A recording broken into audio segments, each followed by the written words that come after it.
Mateo, ang henyo. Credit to the author. M1921-30.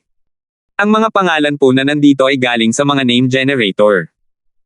Kung meron man pagkakatulad sa mga pangalan ng tao o lugar at pangyayari, ito ay tunay na hindi sinasadya. Hey, hindi ko maintindihan, pero alam kong hindi pa kailanman nabigo ang kanyang kamahalan. Maaaring hindi siya kapantay ng isang tunay na Diyos, ngunit sa pakikipagkompetensya sa PIL refinement, walang makakatalo sa kanya. Nang marinig ang mga salita ni Tonger, si Cooper ay labis ding nanlalait. Bagamat alam niyang isang makapangyarihang Empyrean si Tonger, labis siyang nagalit sa naging saloobin ni Tonger. Sa mahabang panahon na pagsunod kay Mateo, si Cooper ay mayroon ng bulag na tiwala kay Mateo. Hindi ito ang kanyang individual na pagsamba, kundi ang kumpiyansang patuloy na natatag sa kanyang puso mula sa sunod-sunod na himala na nakita niya habang nasa tabi ni Mateo. Ang ganitong uri ng kumpiyansa ay halos hindi matitinag. Kahit papaano sa alchemy, hindi pa kailanman nabigo si Mateo. Kahit gaano kahirap pa ang pagpino ng isang medicinal pill na makarating kay Mateo, madali pa rin itong nagawa. Lalo na pagkatapos niyang makapasok sa Divine Lord Realm, ang lakas ng alchemy ni Mateo ay lalong naging mahimalang. Natural na imposible para kay Cooper na magkaroon ng anumang pagdududa. Tumingin si Tonger kay Cooper na parang isang nga at malamig na sinabi, marahil itong Cleansing Rain Dream Reverting Pill ang pinakamalaking hamon niya sa puntong ito. Hindi ko sinasabing hindi niya ito kayang pinuhin, ang gusto ko lang ay malaki ang tsansa niyang mabaigo. Hindi maaari. Malakas at mariing tugon ni Cooper gamit ang dalawang salitang iyon. Hindi napigilan ni Tonger ang mabulunan nang marinig ito at sinabi ng may malamig na pagsinghot, hindi mo ari ng katwiran. Sa pagkakataong ito, biglang nagsalita si Peyton, tama si Senior Tonger, marahil. Ito na ang pinakamalaking hamon ni nakababatang Kuya Croswell hanggang sa puntong ito. Ang Cleansing Rain Dream Reverting Pill na ito ay naiiba sa mga medicinal pills na natagpuan niya noon. Ipinaliwanag ni Peyton ang mga espesyal na aspeto ng Cleansing Rain Dream Reverting Pill para kina Cooper at Chen Bale. Isa siyang alchemist at natural na malinaw sa kanya ang talentong kaakibat nito. Habang nakikinig sa kanyang paliwanag hanggang sa huli, naging seryoso rin ang ekspresyon ni Cooper at Chen Bale. Nakikipagkompetensya sa pagpino ng pill, hindi kaya mas marami pang alam ang Empyrean na ito kaysa sa inyo. Isa lang akong rank 5 divine pill, kung may kumpiyansa si Mateo na magtatagumpay, bakit maghihintay pa ang Empyrean na ito hanggang sa makumplito niya ang Dao Realm bago niya buksan ang bibig ko? Dalawang walang kwentang bata. Malungkot na sabi ni Tonger.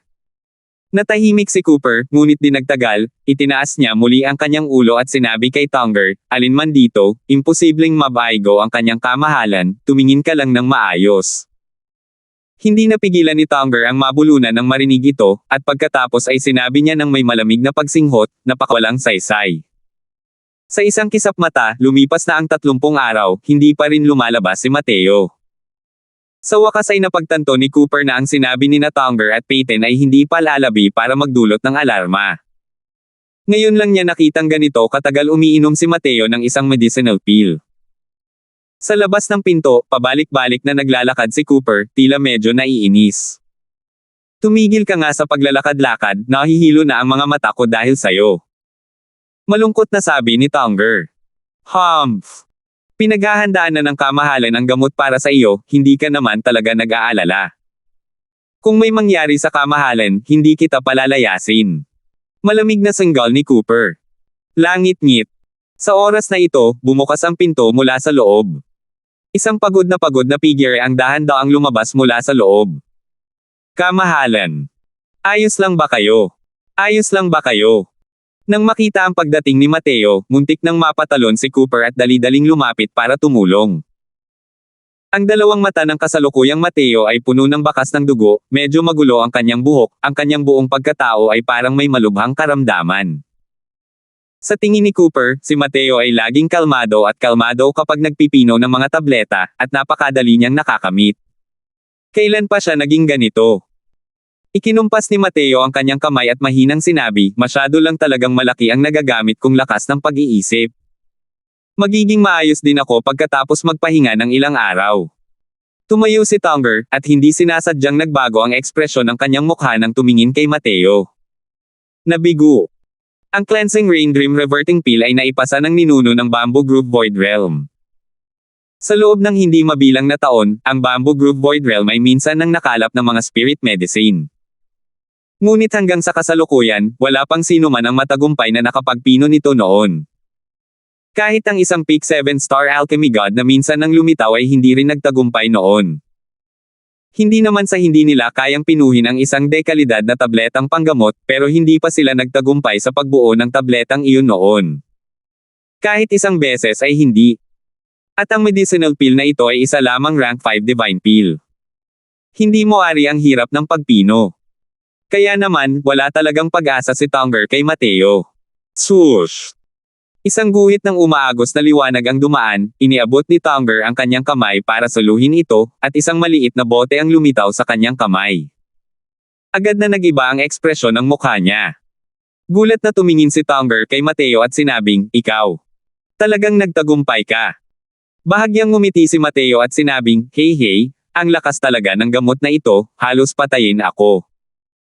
Sa totoo lang, matagal ko nang nilinis ang mga gamot, ito ang pinakamahirap na panahon.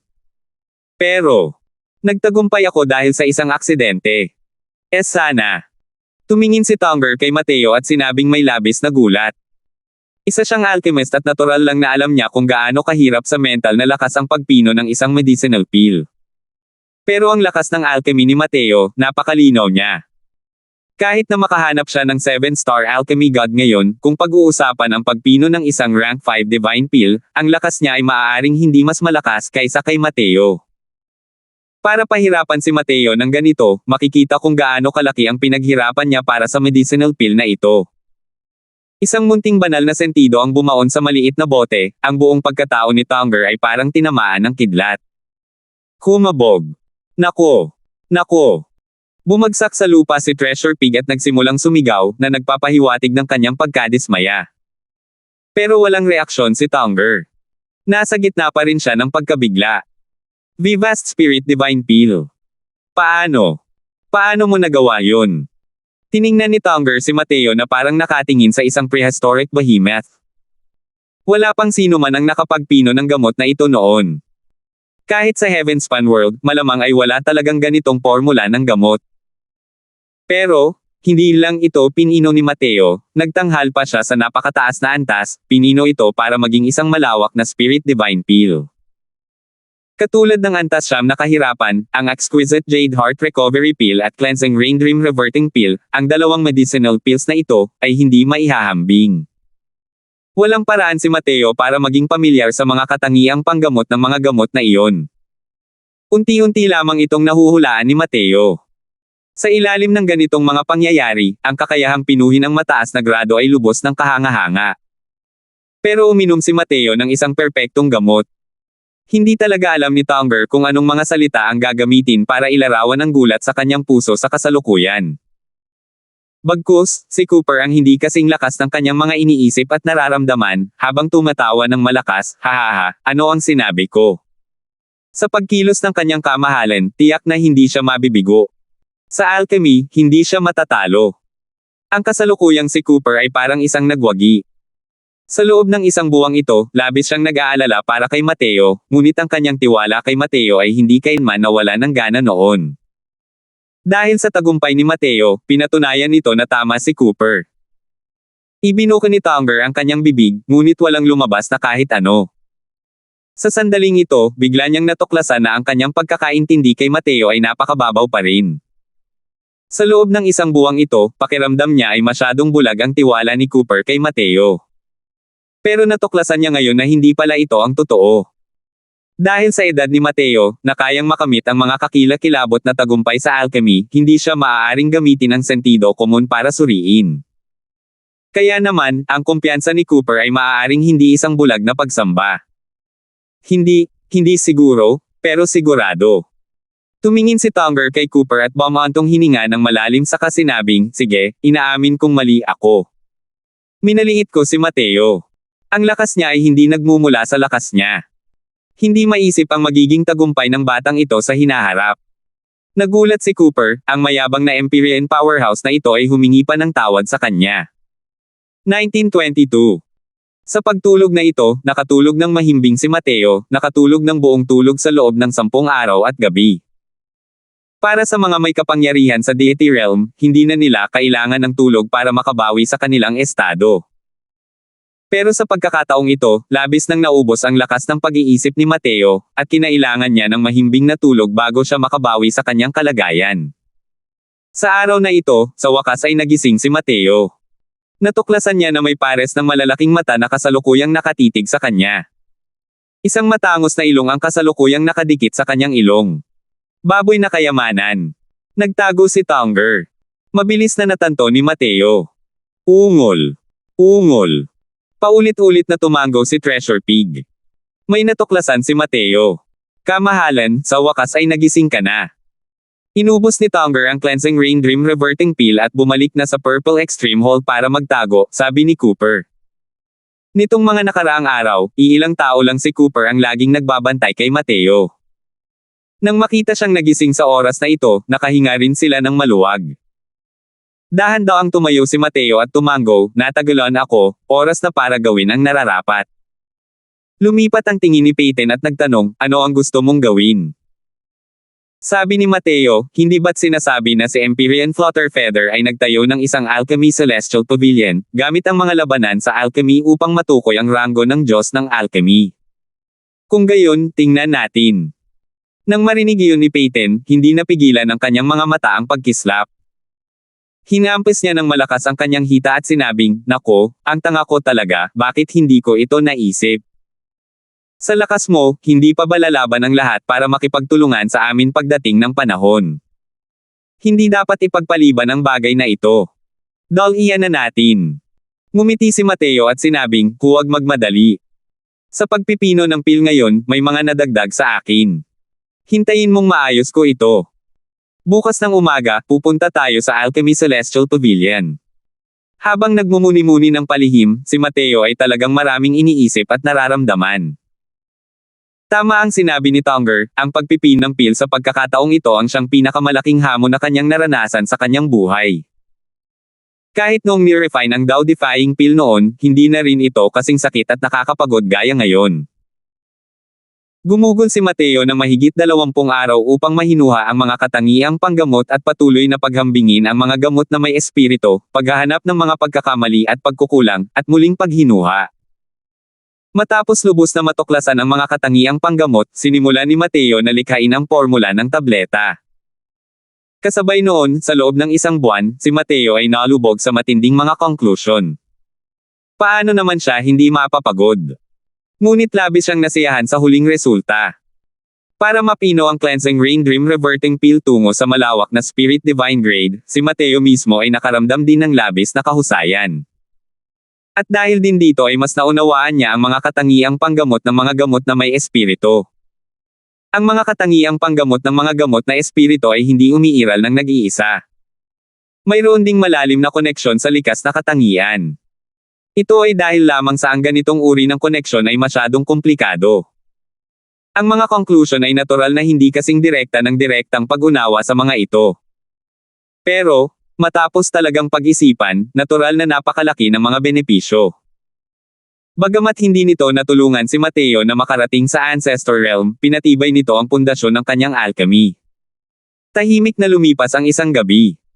Sa ikalawang araw, lumabas si Mateo sa Pill Refining Room, binayaran ang bayarin, at nilisan ang 100 Herb Gathering. Napakatas ng upos sa Pill Refining Room ng 100 Herb Gathering. Dahil mahigit 40 araw nang magkakasunod na umuupo si Mateo, malaki rin ang nagastos niya, kaya sumakit ang kanyang laman. Kasalukuyang naglalakad ang grupo sa mga kalye nang biglang may isang mukhang binata na hamarang sa daan ni Mateo.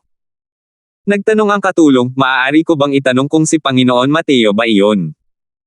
Medyo naguluhan si Mateo, ngunit tumango pa rin at sinabing, tama, ako si Mateo, hinahanap mo ba ako? Sabi ng katulong, ngayon lang, may nagpasabi sa akin. Kung gusto mong makita si Elder Yuan Jian, pwede kang pumunta sa Dark Pine Courtyard ng Linnan Street. Nang marinig iyon ni Mateo, bahagyang nanliit ang kanyang dalawang mata at nakangiting sinabi, bumalik ka at sabihin mo sa kanya na hindi ako interesado. Pagkatapos magsalita, isinama ni Mateo ang lahat at agad na umalis. Sa sandaling magsalita ang katulong na ito, alam ni Mateo na ang taong ito ay tiyak na ipinadala ni Hewitt. Bagamat inaasahan ng lahat na makausap si Yuan Jian noon sa loob ng gatehouse, maaaring sila rin ang mga taong iyon. Ngunit ang pinakamalaking posibilidad ay si Hewitt pa rin. Pakiramdam ni Hewitt na hindi niya talaga mahanap ang koneksyon, kaya sinadya niyang humanap ng isang tao para makuha ang atensyon niya, para makagawa ng hakbang laban sa kanya. Malamig na ngumisi si Mateo sa kanyang puso, binubuli siya ni Hewitt dahil bata pa ito, berde, at walang karanasan. Naramdaman ba niya na ang paggamit ng ganitong uri ng pamamaraan ay maaaring makaakit kay Mateo sa isang liblib na lugar para magtapon? Masyado rin niya itong minamaliit. Kahit hindi naintindihan ang iniisip ni Hewitt, hindi na rin pinlano ni Mateo na tanungin muli si Yuan Jian. Ang isang mabuting tao ay hindi umatras. Kahit na mahanap ni Mateo ang Springwind Hall para makipagtulungan sa huli, si Yuan Jian pa rin ang pupunta para magmakaawa sa kanya, at hindi siya ang magmamakaawa kay Yuan Jian. Sa Dark Pine Courtyard, nang marinig ni Jerry ang ulat ng katulong, hindi napigilan ni Jerry ang pagkunot ng noo. Maaaring ayaw humiling ng pakikipagkita ang punk na ito kay Elder Yuan Jian. Malamig na ngumiti si Hewitt at sinabing, may kutob ang baliw na ito. Pero ang hindi niya pagpunta ay hindi ibig sabihin na hindi ko siya maaalagaan. Pumunta ka at maglakbay muli, sabihin mo kay Mateo ng ganito, tiyak na susundan ka niya rito. Nagsalita si Hewitt ng ilang pangungusap sa katulong, agad na tinanggap ng katulong ang utos at umalis. Nakinig si Jerry sa tabi at hindi mapigil ang magbigay ng thumbs up, pinuri, hey, kahanga-hanga. Talagang kahanga-hanga. Karapat-dapat na maging paborito sa harap ng family head si nakababatang Hewitt. Ngumiti si Hewitt nang may naninangkit na mga mata habang sinasabi, kung hindi ko man lang kayang alagaan ang isang batang walang kwenta sa Celestial Deity Realm, ako, ang Katie walang ito, ay mabubuhay din sana ng walang kabuluhan. Kuya, iiwan ko na sa iyo ang lugar na ito. Pinapatakbo pa rin ako ng pinuno ng pamilya ng ilang mga gawain. Aalis muna ako. Bahagyang ngumiti si Jerry at sinabing, ikaw na ang magtrabaho. Iwan mo sa akin ang ganitong klaseng walang kwentang bagay.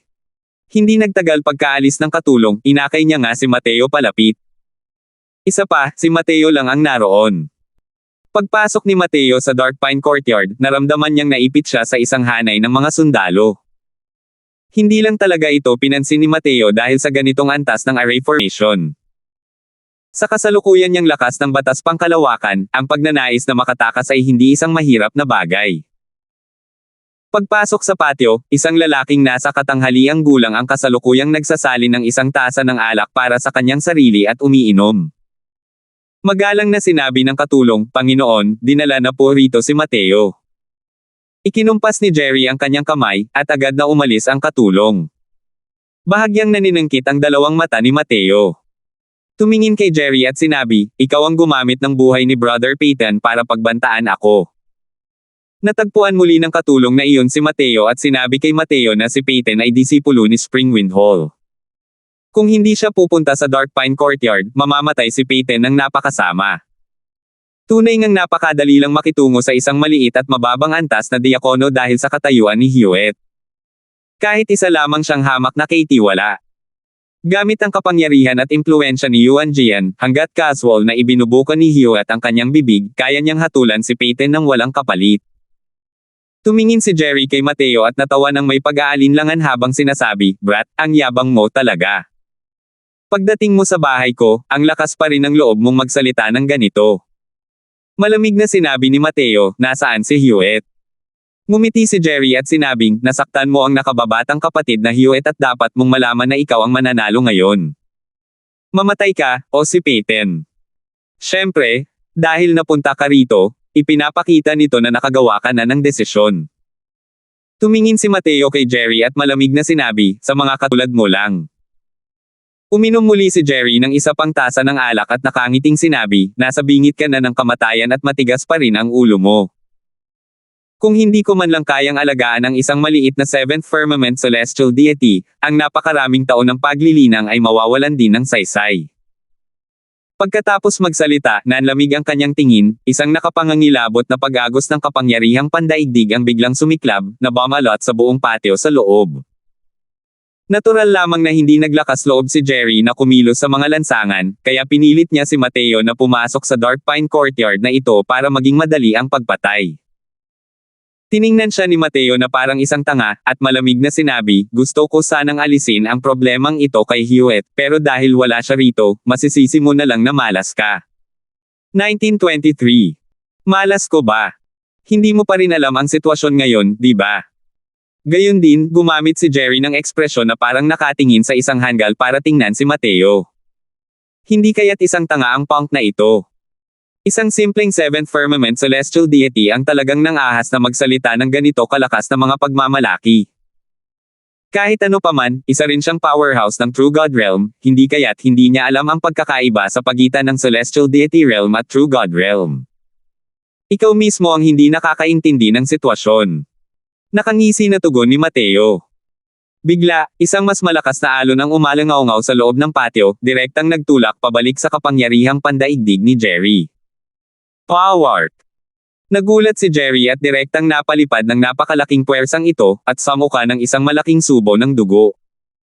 Sa tabi ni Mateo, isang binata na nakasuot ng nagliliparan na puting damit ang lumitaw nang hindi niya alam kung kailan. Ang tingin ni Jerry ay nagpapakita ng pagkamangha habang sumisigaw siya sa gulat, Fourth Firmament True God. Sa pagkakataong ito, pinagmasdan din ni Mateo ang binata na may mapupulang labi at mapuputing ngipin sa tabi niya nang may pagtataka. Tunay siyang maganda na kahit ang mga babae ay naiinggit. Hindi inaasahan ni Mateo na pagkatapos lumaki ni Tongar, ganito na pala ang magiging itsura niya. Nang mapansin ang tingin ni Mateo, hindi napigilan ni Tongar ang pag-ikot ng kanyang mga mata habang malungkot na sinasabi, ano ang dapat tingnan? Tumawa si Mateo at sinabing, akala ko pa nga magiging matandang lalaki ka. Hindi ko inaasahan na magkakaroon ka ng ganitong itsura. Sok-sok, mukhang hindi naman masama. Kahit alam niyang isa itong Empyrean powerhouse, matagal na panahon ang ginugol ni Tongar kasama ang mga ito, dahil sa malabatang anyo nito, hindi siya nagustuhan at nagustuhan ng mga tao. Ngayon, dahil bigla na lang siyang naging binata, hindi na rin kayang tanggapin ni Mateo ang kanyang nararamdaman. Walang humpay na kumurap ang ekspresyon ni Tongar, at sinabi niya sa malamig na boses, sa hinaharap, kailangan mo akong tawaging Lord Benji Tong. Kung hindi, empemf. Ikinumpas ni Mateo ang kanyang kamay at nakangiting sinabi, Panginoon. Benji. Hindi. Hindi talaga ako masanay sa maikling panahon na ito. Muling inikat ni Benji Tong ang kanyang mga mata, natuklasan niyang hindi niya talaga kayang humanga sa lalaking ito. Gayunpaman, ang kanyang pagbabalik sa kanyang kasalukuyang anyo ay salamat din kay Mateo. Kalimutan mo na yan, tawagin mo na lang akong Brother Benji. Sa pagkakataong ito, lahat ay salamat sa iyo. Mas maayos na ang paggaling ko kaysa sa inaasahan ko. Isa pa, salamat sa iyo, kapag bumalik na ako sa pagkabata mula sa pagtanda sa hinaharap, direkta akong makakabawi sa kasalukuyan kong kaharian at hindi ko na kailangang maging ganoong anyo muli, sabi ni Benji nang may kaunting pananabik. Ang una niyang pinaka-informal na pag-iisip ay ang paggaling sa First Firmament True God. Tutal, ang gamot na ito ay masyadong mahirap pinuhin. Pero sino ang mag-aakala na sa huli ay na-refine pala ni Mateo ang malawak na Spirit Divine Grade, ang epekto ng paggaling ay natural na higit pa sa kanyang inaasahan. Ika-4 na Diyos ng kalawakan, tunay na Diyos sa gitnang yugto, ang lakas na iyon ay ibang-iba ang antas kumpara sa unang Diyos ng kalawakan. Higit sa lahat, ang pinino ni Mateo ay isang napakalaking Spirit Cleansing Rain Dream Reverting Peel. Naibalik nito ang bahagi ng mga depekto sa kanyang pamamaraan ng cultivation, na nagbigay daan sa kanya upang hindi na niya kailangang maging isang bata ng walang lakas para alagaan ang isang manok kapag bumalik siya sa pagkabata mula sa pagtanda. Tungkol sa nakapagpapagaling na epekto ng Cleansing Rain Dream Reverting Peel, medyo nagulat din si Mateo. Ang taong kayang lumikha ng isang pildong panggamot na kahanga-hanga ang lakas, talagang kahanga-hanga. Tila may mga tigre na nakayuko at may mga dragon na nagtatago sa mundong ito. Hindi talaga dapat minamaliit ang mga bayani sa ilalim ng langit. Ngumiti si Mateo at sinabing, kung gayon, kailangan kong batiin si Brother Benji, pero asikasuhin muna natin ang kalat na ito. Sa tabi, nanigas ang ekspresyon ni Jerry.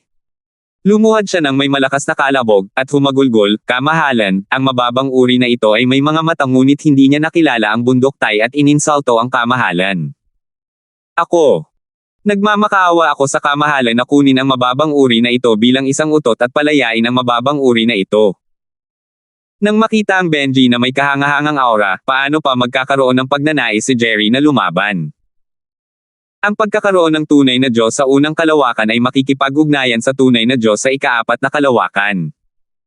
Maliban na lang kung sinipa ang ulo niya ng asno. Bukod sa paghingi ng awa, wala na talaga siyang maisip na ibang paraan. Sa kasalukuyan, sa kanyang puso, matagal na niyang binati, ang 18 henerasyon ng mga ninuno ni Hewitt. Halatang naghukay ng hukay ang Molditang ito para pagtalon niya. Nang kumilos, hindi sinabi sa kanya ni Hewitt na may isang powerhouse ng Fourth Firmament True God na nakasunod pala sa tabi ni Mateo. Pinalaya kita. Kung wala akong lakas para protektahan ang sarili ko, palalayain mo ba ako ngayon? Dahil naiisip mo nang pumatay ng tao, kailangan mong maging handa na mapatay.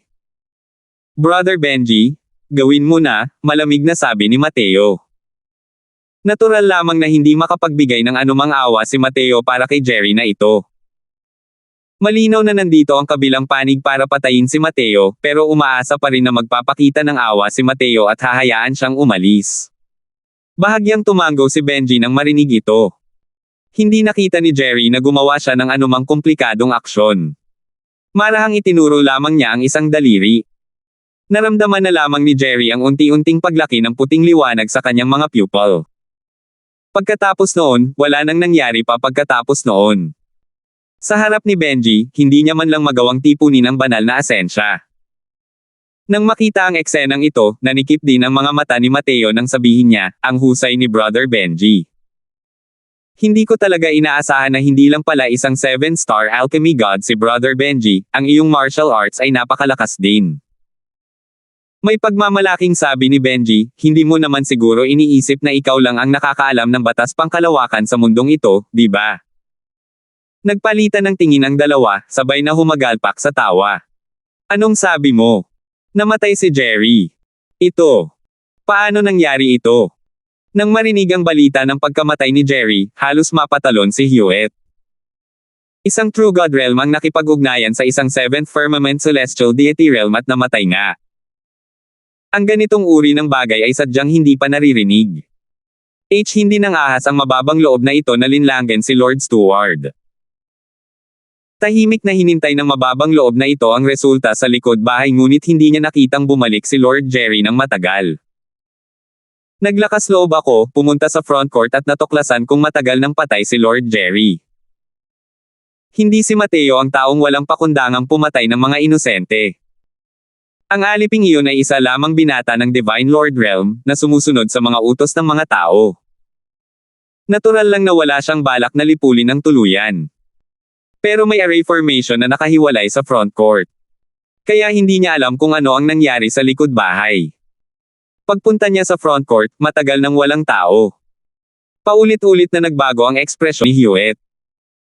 Sa kanyang paningin, kahit na disente ang lakas ni Mateo, isa lamang siyang binata na nagmula sa isang lungsod ng imperyo sa huli. Kaya ano kaya ang kanyang pinagmulan? Sa ganitong antas ng imperial na lungsod, ang mga tunay na Diyos ay mga nilalang na kanilang hinahangaan. Pero sino ang mag-aakala na si Jerry, ang makapangyarihang True God Realm na ito, ay mamamatay sa sarili niyang patio nang walang ganoong tunog? Kailangang malaman ng isa, ang pagpatay sa isang powerhouse ng True God Realm at pagtalo sa isang powerhouse ng True God Realm ay dalawang magkaibang konsepto. Sa lakas ni Jerry, maliban na lang kung ito ay isang Third Firmament True God at higit sa powerhouse, kung hindi, imposibleng hayaan siyang mawalan man lang ng pagkakataong makatakas. Tutal, teritoryo rin iyon ni Jerry. Maaari kayang isang tunay na Diyos ng ikatlong langit at higit sa lahat ay may kapangyarihan ang talagang sumusunod sa tabi ng batang iyon. Ito. Paano ito nangyari? Hindi lubos na naniwala si Hewitt. Sa pagkakataong ito, isang katulong ang pumasok at sinabi kay Hewitt habang nakakuyom ang mga kamao, Steward Jiang, nakapasok na ang grupo ni Mateo sa Alchemy Celestial Pavilion. Napaatras si Hewitt nang marinig iyon at sinabing, Alchemy Celestial Pavilion. Para saan sila pumunta sa Alchemy Celestial Pavilion? Tama, gusto ng batang ito na sumikat sa pamamagitan ng Alchemy Celestial Pavilion sa loob lamang ng isang gabi. Hey, Hindi nakakapagtaka na nagbitaw siya ng mga walang kabuluhang pagmamalaki, sinasabing utusan ng family head na hanapin siya ng personal. Lumalabas na ang naisip niya ang paraang ito. Kaya lang, napaka-inosente niya. Ang mga eksperto ng Alchemy Celestial Pavilion ay kasing dami ng mga ulap. Siya ba, isang simpleng batang Celestial Deity Realm, ay talagang iniisip na kaya niyang magpasimula ng mga alon? 1924. Senior, gusto kong maging isang Alchemy Celestial Alchemist at makapasok sa Alchemy Battle Arena. Ang matandang lalaki sa harap ni Mateo ay ang tagasuri ng Alchemy Celestial Pavilion. Sa loob ng maraming taon, ang Alchemy Celestial Pavilion ay mayroong umaalingaw-ngaw na reputasyon. Ang mga Alchemy Celestial Alchemist, kahit ang pinakamababang uri ng Copper Alchemy Celestial Alchemist, ang kanilang katayuan sa labas ay mas mataas din kaysa sa mga ordinaryong alchemist. Ito ay dahil ang mga alchemist na lumabas mula sa Alchemy Celestial Pavilion ay dumaan sa sunod-sunod na laban. Ang lakas ng mga sumugod ay higit na nakahihigit sa mga ordinaryong alchemist. Kaya naman, ang pagnanais na maging isang Celestial Alchemist sa alchemy ay natural na nangangailangan ng mahigpit na pagsusuri. Hindi naman sa makapasok ka sa Alchemy Battle Arena dahil lang sa kaya mong pinuhin ang mga medicinal pills. Ang matandang lalaking ito sa harap niya ang siyang tagasuri na responsable sa pag-verify ng paninindigan ng mga alchemist. Tumingin ang matandang lalaki kay Mateo at ikinumpas ang kamay at sinabing, "Bata, hindi ito lugar para maglaro ng bahay-bahayan, umalis ka na." Nakita niyang napakabata pa ni Mateo at pakiramdam niya ay imposibleng makapasa sa pagsusulit, at natural lang na makaramdam siya ng kaunting pagkainis. Ang edad ni Mateo, na nagtataglay ng lakas ng Seventh Firmament Celestial Deity, kahit na bihira ito, hindi rin ito gaanong magugulat sa mga tao. Pero ang pagnanais na maging isang 5-star alchemy god sa edad niya ay napakabihirang mangyari. Kung tungkol naman sa kung makakapasa ba siya o hindi sa assessment, mas imposible pa rin.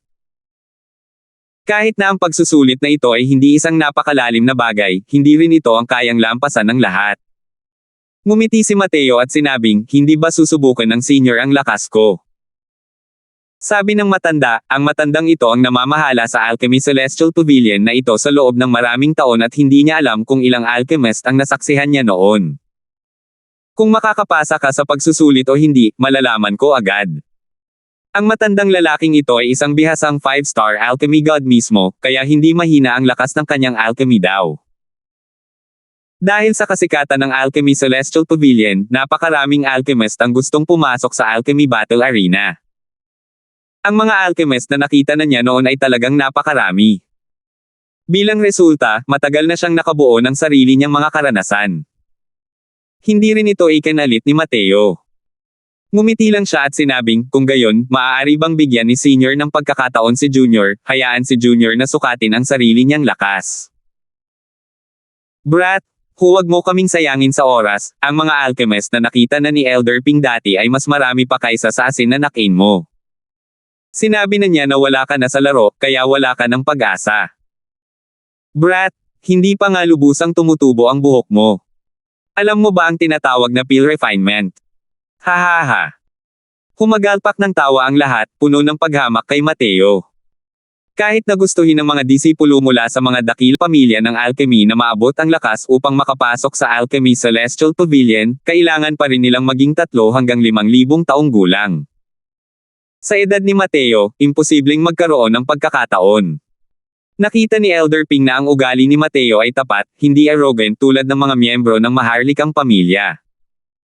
Hinaplos niya ang kanyang balbas, tumango at sinabing, "Kalimutan mo na, subukan mo." Tuwang-tuwa si Mateo at sinabi habang magkahawak ang mga kamay, "Maraming salamat, Elder Ping." Ikinumpas ni Elder Ping ang kanyang kamay at sinabing, "Huwag kang magmadaling magpasalamat muna sa akin. Ang banal na apoy na ito ay napakalakas, kaya huwag mong sunugin ang iyong sarili. Napakasimple lang ng pagtatasa, kontrolin ang apoy para mapino ang mga tableta. Hindi dapat tingnan kung gaano ito kasimple. Maraming 5-star alchemy gods ang hindi kayang gawin ito ng maayos. Ang apoy na ito ay hindi isang ordinaryong banal na apoy, kundi isang apoy na walang Panginoon. Ito ay napakabangis. Ang kagustuhang kontrolin ito upang pinuhin ang mga tableta ay may napakataas na pangangailangan sa pagkontrol sa apoy ng alchemist. Isang kumpol ng turquesang apoy ang walang humpay na nanginig sa loob ng brazier. Hey! Maya-maya, tingnan mo kung gaano kaina ang batang ito. Kilala ang Cloudheart Heavenly Wolfire sa pagiging mahirap supalan. Sa edad niya, paano niya makokontrol ang isang walang-ari na Cloudheart Heavenly Wolfire? Ito ay tinatawag na labis na pagpapahalaga sa sarili niyang kakayahan. Pakiramdam ng mga taong naghihintay para sa pagsusulit ay nagsasayang lang ng oras si Mateo, at lahat sila ay mukhang naiinis. Dahan-dahang lumapit si Mateo sa harap ng brazier at marahang itinuro ang isang daliri. Kasunod nito, ang kumpol ng apoy ay lumipad patungo sa kalderong panggamot ng may lubos na pagsunod. Ang buong proseso ay natural at maayos. Hindi ito huminto kahit kaunti. Biglang tumayo mula sa kanyang upuan ang dating inip na si Elder Ping, gulat na tiningnan ang mga kilos ni Mateo. Sa loob ng bulwagan, tahimik na tahimik, tanging si Mateo lang ang nakikitang pabago-bagong kilos. Kasunod noon, ang pagpipino ng tableta. Ang Cloudheart Heavenly Wolfire na iyon ay lubos na masunurin sa mga kamay ni Mateo, at sa katunayan ay mahina itong naglalabas ng mga tunog ng alulong ng isang lobo. Sa loob ng koaling panggamot ay isang peking tableta, na partikular na ginagamit sa mga pagtatasa ng alchemist. Putok. Putok. Sa loob ng koaling panggamot, siyam na pagsabog na tunog ang sunod-sunod na umalangaw-ngaw. Nako! Isang alulong ng lobo ang kumalat. Ang Cloudheart Heavenly Wolfire ay muling bumalik sa brazier, at sa totoo lang ay may balak na hindi maipahayag ng buo ang mga pananaw nito. Putok. Ang Cloudheart Heavenly Wolfire na bumalik sa brazier ay muling lumipad palabas sa sitwasyon kung saan walang sino man ang nagmamanipula nito. Pero naharangan ito ng kapangyarihang nagbabawal sa paligid ng brazier. Lahat ay napatingin sa eksenang ito ng may pagtataka at gulat sa mga mukha. Siyam na boom, malamang ay mayroon na itong lakas ng isang celestial alchemist na may pilak na alchemista, tama ba? Isa pa, ang sining ng pagkontrol ng apoy ay tunay na nakakapagtaka. Gusto talagang sumabog ng Cloudheart Heavenly Wolfire mula sa restriction, ibig sabihin. Kaya ba gusto nitong masakop ito ni Mateo? Mabilis na natapos ang pagtatasa ni Mateo, ilang dosenang paghinga lang mula simula hanggang katapusan. Ngunit sa ilang dosenang paghinga na ito, ipinakita nito sa mga tao ang kanyang kapangyarihan. Sa pagpapatibay ng maling tableta, ang bilang ng mga tunog na sumasabog ang siyang pamantayan sa pagtatasa. Hanggat kaya nitong maglabas ng tunog na sumasabog, itinuturing itong nakapasa sa pagsusulit. Pero ang mga tunog ng pagsabog ay mayroon lamang 19, talagang pinalabas ito ng buo ni Mateo. Sa ilalim ng normal na mga pangyayari, ang kakayahang maabot ang 9 na boom ay mayroon ng antas ng mga celestial alchemist na may silver alchemy. Iyon nga lang, ang mga taong pumupunta upang lumahok sa Alchemy Celestial Assessment ay bihirang magkaroon ng mga taong may kakayahang gawin ito sa ganitong antas. Maliban na lang kung ang mga pangunahing kapangyarihan na matagal ng sikat at hindi pa nakikilahok sa pagtatasa ng Alchemy Celestial noon, magkakaroon kaya ng ganitong pagtatanghal. Pero ilang taon na si Mateo. Noong mahigit 1,000 taong gulang na ang mga taong ito, matindi pa rin silang nagsasanay ng mga pangunahing kasanayan sa ilalim ng pamumuno ng kanilang mga amo. Dahil dito, talagang namangha ang lahat sa kanyang husay. Elder Ping, tapos na ako sa pagtatasa, lumapit si Mateo sa harap ni Elder Ping at malamig na sinabi. Nagulat si Elder Ping, at saka lamang siya natauhan. Tumingin siya kay Mateo at sinabing may mapait na ngiti, humihingi ng paumanhin ang matandang ito sa iyo. Hindi inaasahan ng matandang ito na darating ang panahon na magkakamali ako sa paghatol. Labis na nagulat ang lahat. Humingi pa nga ng tawad si Elder Ping sa batang ito. Si Elder Ping ay isang celestial alchemist na dalubhasa sa gold alchemy, at humingi pa nga siya ng tawad sa isang nakababata. Pero sa pag-iisip tungkol dito, panatag din ang loob nila. Ang lakas na ni Mateo noong bata pa siya, kaya walang hanggan ang kanyang mga nagawa sa hinaharap. Ikinuyom ni Mateo ang kanyang mga kamao at sinabing, masyadong seryoso si Elder Ping. Iniisip ko kung ang junior na ito ay maituturing na nakapasa sa pagtatasa. Siyempre, nakapasa ka. Habang nagsasalita siya, kumuha si Elder Ping ng isang kulay pilak na token, iniabot ito kay Mateo, at sinabing, "Siyam na boom, ang iyong lakas ay umabot na sa pamantayan ng Silver Alchemy Celestial Alchemist. Mula ngayon, isa ka ng Silver Alchemy Celestial Alchemist." Natanggap ni Mateo ang token, medyo nagulat siya. Hindi niya inaasahan na direkta siyang uusad sa Silver Alchemy Celestial Alchemist. Nalaman niya kanina na ang mga alchemist na nakapasa sa Alchemy Celestial Assessment ay mga alchemist lamang na walang grado. Kailangan nilang dumaan sa daan-daan, o daan-daang labanan sa alchemy, bago sila makaabante bilang Celestial Alchemist ng Copper Alchemy. Gayon din, para gustuhing umangat sa antas pilak ng mga Celestial Alchemist sa Copper Alchemy, kinailangan din nilang dumaan sa maraming labanan sa alchemy. Ang prosesong ito ay kadalasang tumatagal ng ilang dekada, ilang siglo, o kahit ilang libo o 10,000 taon. Ginabayan lamang ni Mateo ang mga batas sa loob ng koaling panggamot at ginawa ang kanyang makakaya, ngunit hindi niya inisip na direktang nakapasok siya sa antas na pilak. 1925. Itinabi ni Mateo ang token at sinabing nakakuyom ang mga kamao, "Maraming salamat, Elder Ping." Ngumiti si Elder Ping at sinabing, "Magaling, mahusay. Tunay ngang ang mga bayani ay nagmumula sa mga kabataan. Gamit ang iyong talento, malamang sa loob ng wala pang 10 taon, mararating mo ang Gold Alchemy Celestial Alchemist. Naku, pagkatapos mong makapasok sa Alchemy Celestial Pavilion, kailangan mong mag-cultivate ng mabuti." Ang pagpapakita ni Mateo ay nagbigay kay Elder Ping ng isang nakabibinging pakiramdam. Dahil sa mga natamo niyang alchemy daw na kahanga-hanga sa murang edad, tiyak na makakamit niya ang karelagan sa Alchemy Celestial Pavilion. Ngumiti si Mateo at sinabing, "Elder Ping, makakaasa ka, gagawin ko." Pagkatapos magsalita ni Mateo, tumalikod na siya at umalis. Tumingin ang mga examinee kay Mateo nang may inggit sa kanilang mga mukha. Ang pilak na token na ito, kinailangan nilang pagsikapan para dito sa loob ng libo-libo, o kahit 10,000 taon. Pero siya, si Mateo, ang direktang nakakuha nito. Susunod. Iniwas ni Elder Ping ang tingin at malamig na sinabi. Dahan daw ang naglakad si Sonjing sa harap ng Cloudheart Heavenly Wolffire, na kasalukuyang lihim na natutuwa sa kanyang puso. Namangha ang Cloudheart Heavenly Wolffire sa batang iyon ngayon lang, siguradong mas madali para sa akin na madaig ito. Hey, pagkakataon ko na ito. Nako, kailangan ko pa ring pasalamatan ang batang iyon. Sa sandaling bumukas ang paghihigpit, biglang gumawa ng mga selyo si Sonjin gamit ang dawang kamay, sinusubukang direktang sugpuin ang Cloudheart Heavenly Wolffire. Nako! Isang alulong ng lobo ang dumating, ang turkesang apoy na iyon ay agad na nagpalit at naging isang nakakatakot na napakalaking lobo, at sumugod patungo kay Sonjing. Power! Tila tinamaan si Sonjing ng isang napakalaking puwersa, na direktang nagpalipad sa kanya. Sa isang iglap, halos masunog ang kanyang katawan, nakahiga sa lupa at walang humpay na umiiyak. Swoosh! Ang higanting lobo na kulay turkesa ay naging isang imahe pagkatapos ng lahat, at mabilis na tumakbo patungo sa kailaliman ng bulwagan. Ang direksyong iyon ay eksakto sa direksyong pinuntahan ni Mateo. Tumalim ang tingin ni Elder Ping, ang kanyang anyo ay naging parang kidlat, at halos isang kisap mata ay naabutan ng Cloudheart Heavenly Wolffire.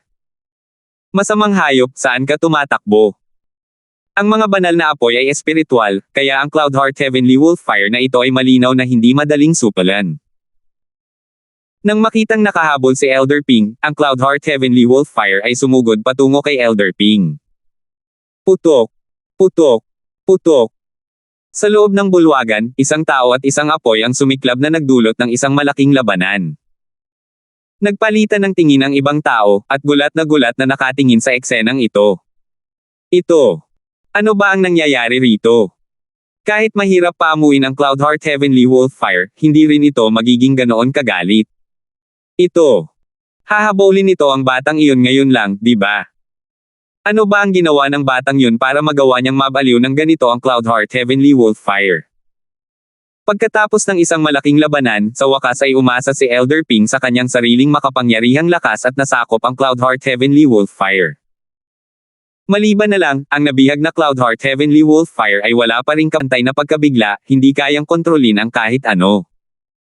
Lihim na namangha si Elder Ping at sinabing, ang sining sa pagkontrol ng apoy ng batang ito ay umabot na sa rurok ng pagiging perpekto. Gusto talaga siyang habulin ng Cloudheart Heavenly Wolf Fire na ito para mapaamo. Nakakatakot talaga. Ang Cloudheart Heavenly Wolf Fire ay isang napakahirap paamuin na nasa ranggong ikalimang banal na apoy. Hindi ito kayang supalan ng mga ordinary celestial deity realms, lalo na ang pag-usapan ang pagpapaamo nito. Dahil din dito kung bakit ito gagamitin sa pamantayan ng pagsusuri. Pero hindi inaasahan ni Elder Ping na isang beses lang ginamit ni Mateo ang Cloudheart Heavenly Wolf Fire para makilahok sa pagtatasa at talagang lubusan niyang napigilan ang Cloudheart Heavenly Wolf Fire. Hanggat handa si Mateo, maaari niya itong angkinan anumang oras. Naunawaan ni Elder Ping na ang Cloudheart Heavenly Wolf Fire na ito ay malamang na wala nang makakapagpaamo pa rito sa hinaharap. Kumaway siya at sinabing, mga gwardya, dalhin ninyo rito ang Cloudheart Heavenly Wolf Fire. Dito nagtatapos ang pagtatasa ngayon. Ang Silver Alchemy Battle Arena, na sumisigaw at nagngangalit sa loob, ay walang kapantay na maingay. Hindi kalayuan, dalawang walang kapantay na malalim na aura ang magkakaugnay sa entablado, naglalaban-laban, at ayaw sumuko kahit kaunti. Halika, Dao Chen. Makapangyarihan si Dao Chen. Sa ibaba ng entablado, ang mga tunog ng paghihiyawan ay maingay na parang kumukulong kaldero. Sa loob ng ring, ang nasa katanghaliang gulang na dawist sa kanang bahagi ay malinaw na mas mahusay ng kaunti. Di nagtagal, natalo ng kanyang kahangahangang momentum ang kabilang panig. Paikliin. Nakita ko lang si Dao Chen na sumigaw, ang gamot na gamot ay namumuo at nabubuo, nagagawa ang lahat ng ito sa isang iglap. Ang isa pang alchemist ay may nawalan ng siglang hitsura. Ang kanyang medicinal pill ay naging isang walang silbi na tableta. Sabi ni Dao Chen ng may pagmamalaki, Juan, napakaaga mo pa ng 100 taon para hamanin ako. Hahaha. Tumingin si Juan kay Dao Chen, bumantong hininga, at dahan-daang naglakad pababa sa ring. Pinagmasdan ni Mateo ang eksenang ito ng may interes. Bihira niya talagang makita ang ganitong estilo ng labanan sa alchemy. Ang mga labanan sa alchemy ang pinakakinatatakutan ng mga taong mang-istorbo. Ngunit ang ganitong uri ng arena ng labanan sa alchemy ay ganap na isang bukas na estilo ng format. Hindi lang basta hindi maihihiwalay ang mga hiyawan ng lahat, kundi pati na rin ang pill refinement ng kabilang panig ay hindi rin gagamit ng array formation para ihiwalay ang view. Ang paghaharap ng dalawang tao ay parang labanan ng buhay at kamatayan sa pagitan ng dalawang makapangyarihang eksperto. Binuo ng nagwagi ang tableta. Sinira ng talunan ang tableta. Pero nakita rin ni Mateo na ang lakas ng dalawang alchemist na ito ay talagang napakalakas. Kung ikukumpara sa mga tinatawag na 5-star alchemy gods sa labas, mas malakas ang kanilang lakas. Lalo na si Dao Chen, naabot na niya ang huling yugto ng Initial Realm, at ang kanyang lakas ay pambihira. Nang marinig ang masiglang sigawan, malinaw na sikat ang Dao Chen na ito sa lugar ng Silver Arena. Gayunpaman, pinag-isipan to ni Mateo at nadama na ang ganitong uri ng estilo ng labanan sa alchemy ay maaaring mas mapabilis ang pagbuti ng lakas ni alchemy daw. 2 taong naghaharap at nagpipino ng mga tableta, magkatapat ang mga aura, malinaw na nararamdaman ng isa ang mga alon ng alchemy daw ng kabilang panig. Sa ilalim ng ganitong mga pangyayari, kahit na ang isa ay mabaygo, posible ring matuto ng maraming bagay mula sa kabilang panig. Bukod dito, sa ilalim ng ganitong uri ng masalimuot na kapaligiran, ang matagumpay na pagpino ng medicinal pill ay nagkaroon din ng napakalaking benepisyo sa mga alchemist mismo. Hindi nakakapagtaka na ang mga Diyos ng alchemy na nagtataglay ng pagkakakilanlan bilang alchemy celestial alchemist ay lubos na tinanggap at iginagalang sa labas. Kung titingnan ngayon, ang alchemy celestial pavilion na ito ay talagang pambihira. Sok-sok! Isa na namang tagumpay at ito na ang ika-10 pagkakataon na naipagtanggol ni Dao Chen ang singsing. Sa oras na iyon, makukuha na niya ang gintong token at magiging isang celestial alchemist siya ng gold alchemy. Naiinggit talaga ako sa kanya. Malamang hindi na ako makakarating sa gold alchemy celestial alchemist sa buhay na ito. Labis na ipinagmamalaki ni Dao Chen ang kanyang tagumpay. Tumayo siya sa entablado at malakas na sinabi, sino pa ang maglalakas loob na lumapit at hamanin ako? Sino? Kung hindi. Ang kasalukuyang Dao Chen ay parang isang tandang na lumalaban, na nagbibigay ng momentum na umaabot sa tugatog. Pero sa ibaba ng entablado, walang nangahas na umakyat sa entablado. Ayon sa mga patakaran ng Alchemy Celestial Pavilion, basta't ang isa ay nanalo ng 10 sunod-sunod na laban, maaari nilang makumplito ang isang depensa sa arena. Kapag nakumpleto ang 10 depensa sa arena, makakakuha ang isang tao ng mas mataas na antas ng token. Sa ganoong paraan, ang katayuan ng alchemist ay sasailalim sa isang napakalaking pagbabago. Kailangang malaman ng isa, ang mga alchemist ng Alchemy Celestial Pavilion ay hindi lamang mga alchemist ng Lustrous Gold Great Imperial Capital. Maging ang mga Diyos ng alchemy mula sa ibang mga Heavenly Emperor Bodimandes ay pawang mga alchemist ng Alchemy Celestial Pavilion. Sa paglipas ng panahon, ang impluwensya ng Alchemy Celestial Pavilion ay talagang napakalalim at napakalawak na. Kung makakakuha ang isang tao ng mas mataas na antas ng token, ito ay magiging isang malaking pagpapabuti sa reputasyon at prestihiyo ng alchemist.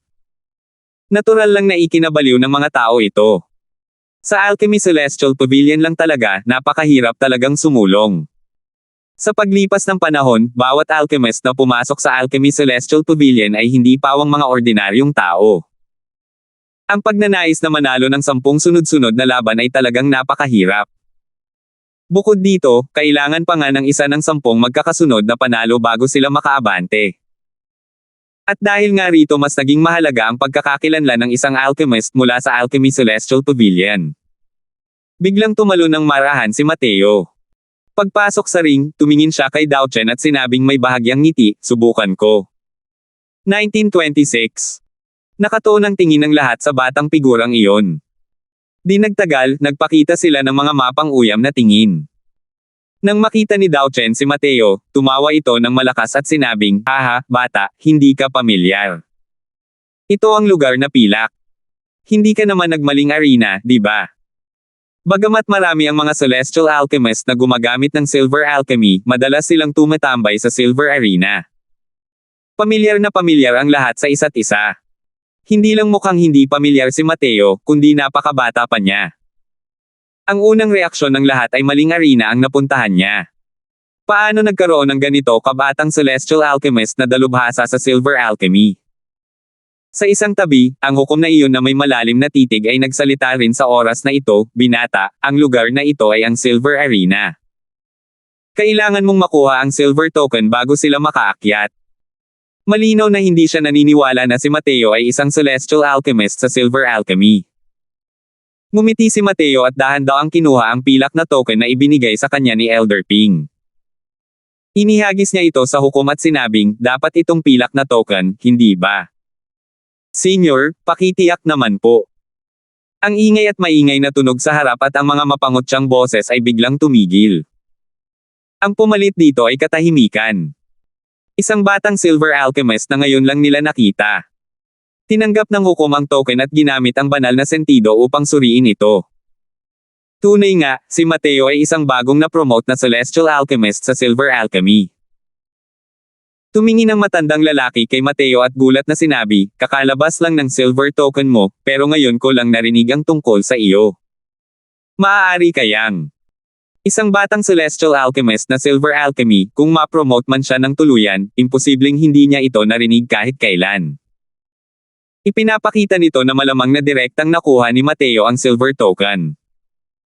Ngumiti si Mateo at sinabing, nakapasa lang si Junior sa Alchemy Celestial Assessment at naging isang Alchemy Celestial Alchemist.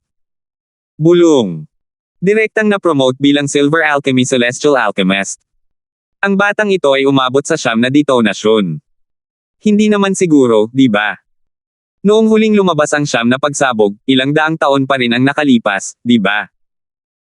Oo, pero ang mga nakakagawa ng 9 na detonasyon ay karaniwang pawang mga 6-star alchemy god na unang beses na pumasok sa Alchemy Celestial Pavilion. Mga 5-star alchemy god, wala pa itong katulad. Direkta sa pagpasa sa Alchemy Celestial Assessment at pagkuha ng silver token, ito ay isang napakabihirang bagay na nakikita. Nagbago ang tingin ng lahat kay Mateo nang makita nila ito. Walang duda, isang bagong bituin ang unti-unting sisikat sa Alchemy Celestial Pavilion. May bahid din ng pagkagulat ang sumilay sa mga mata ng hukom. Ibinalik niya ang token kay Mateo at sinabi, ang mga bata ay dapat katakutin. Ang mga bata ay dapat katakutin.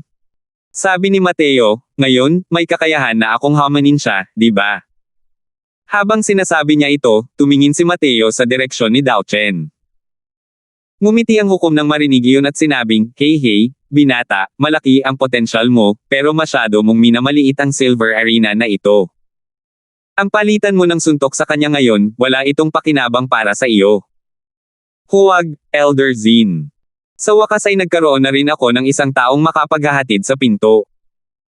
Ikaw na matanda na, huwag mong sirain ang negosyo ko. Magagawa naman ng batang ito na siguraduhing makukuha ko ang gintong token. Nang marinig ni Dao Chen ang mga sinabi ng hukom, nagalit siya. Nang makita ang pilak na token ni Mateo, bukod sa kanyang pagkabigla, labis siyang natuwa. Basta't manalo pa siya ng isa pang laban, makukuha niya ang gold token at makakarating sa gold arena. Sa pagiging isang celestial alchemist ng gold alchemy, ang kanyang reputasyon ay magkakaroon ng napakalaking pagtaas. Matagal na niya itong inaasam.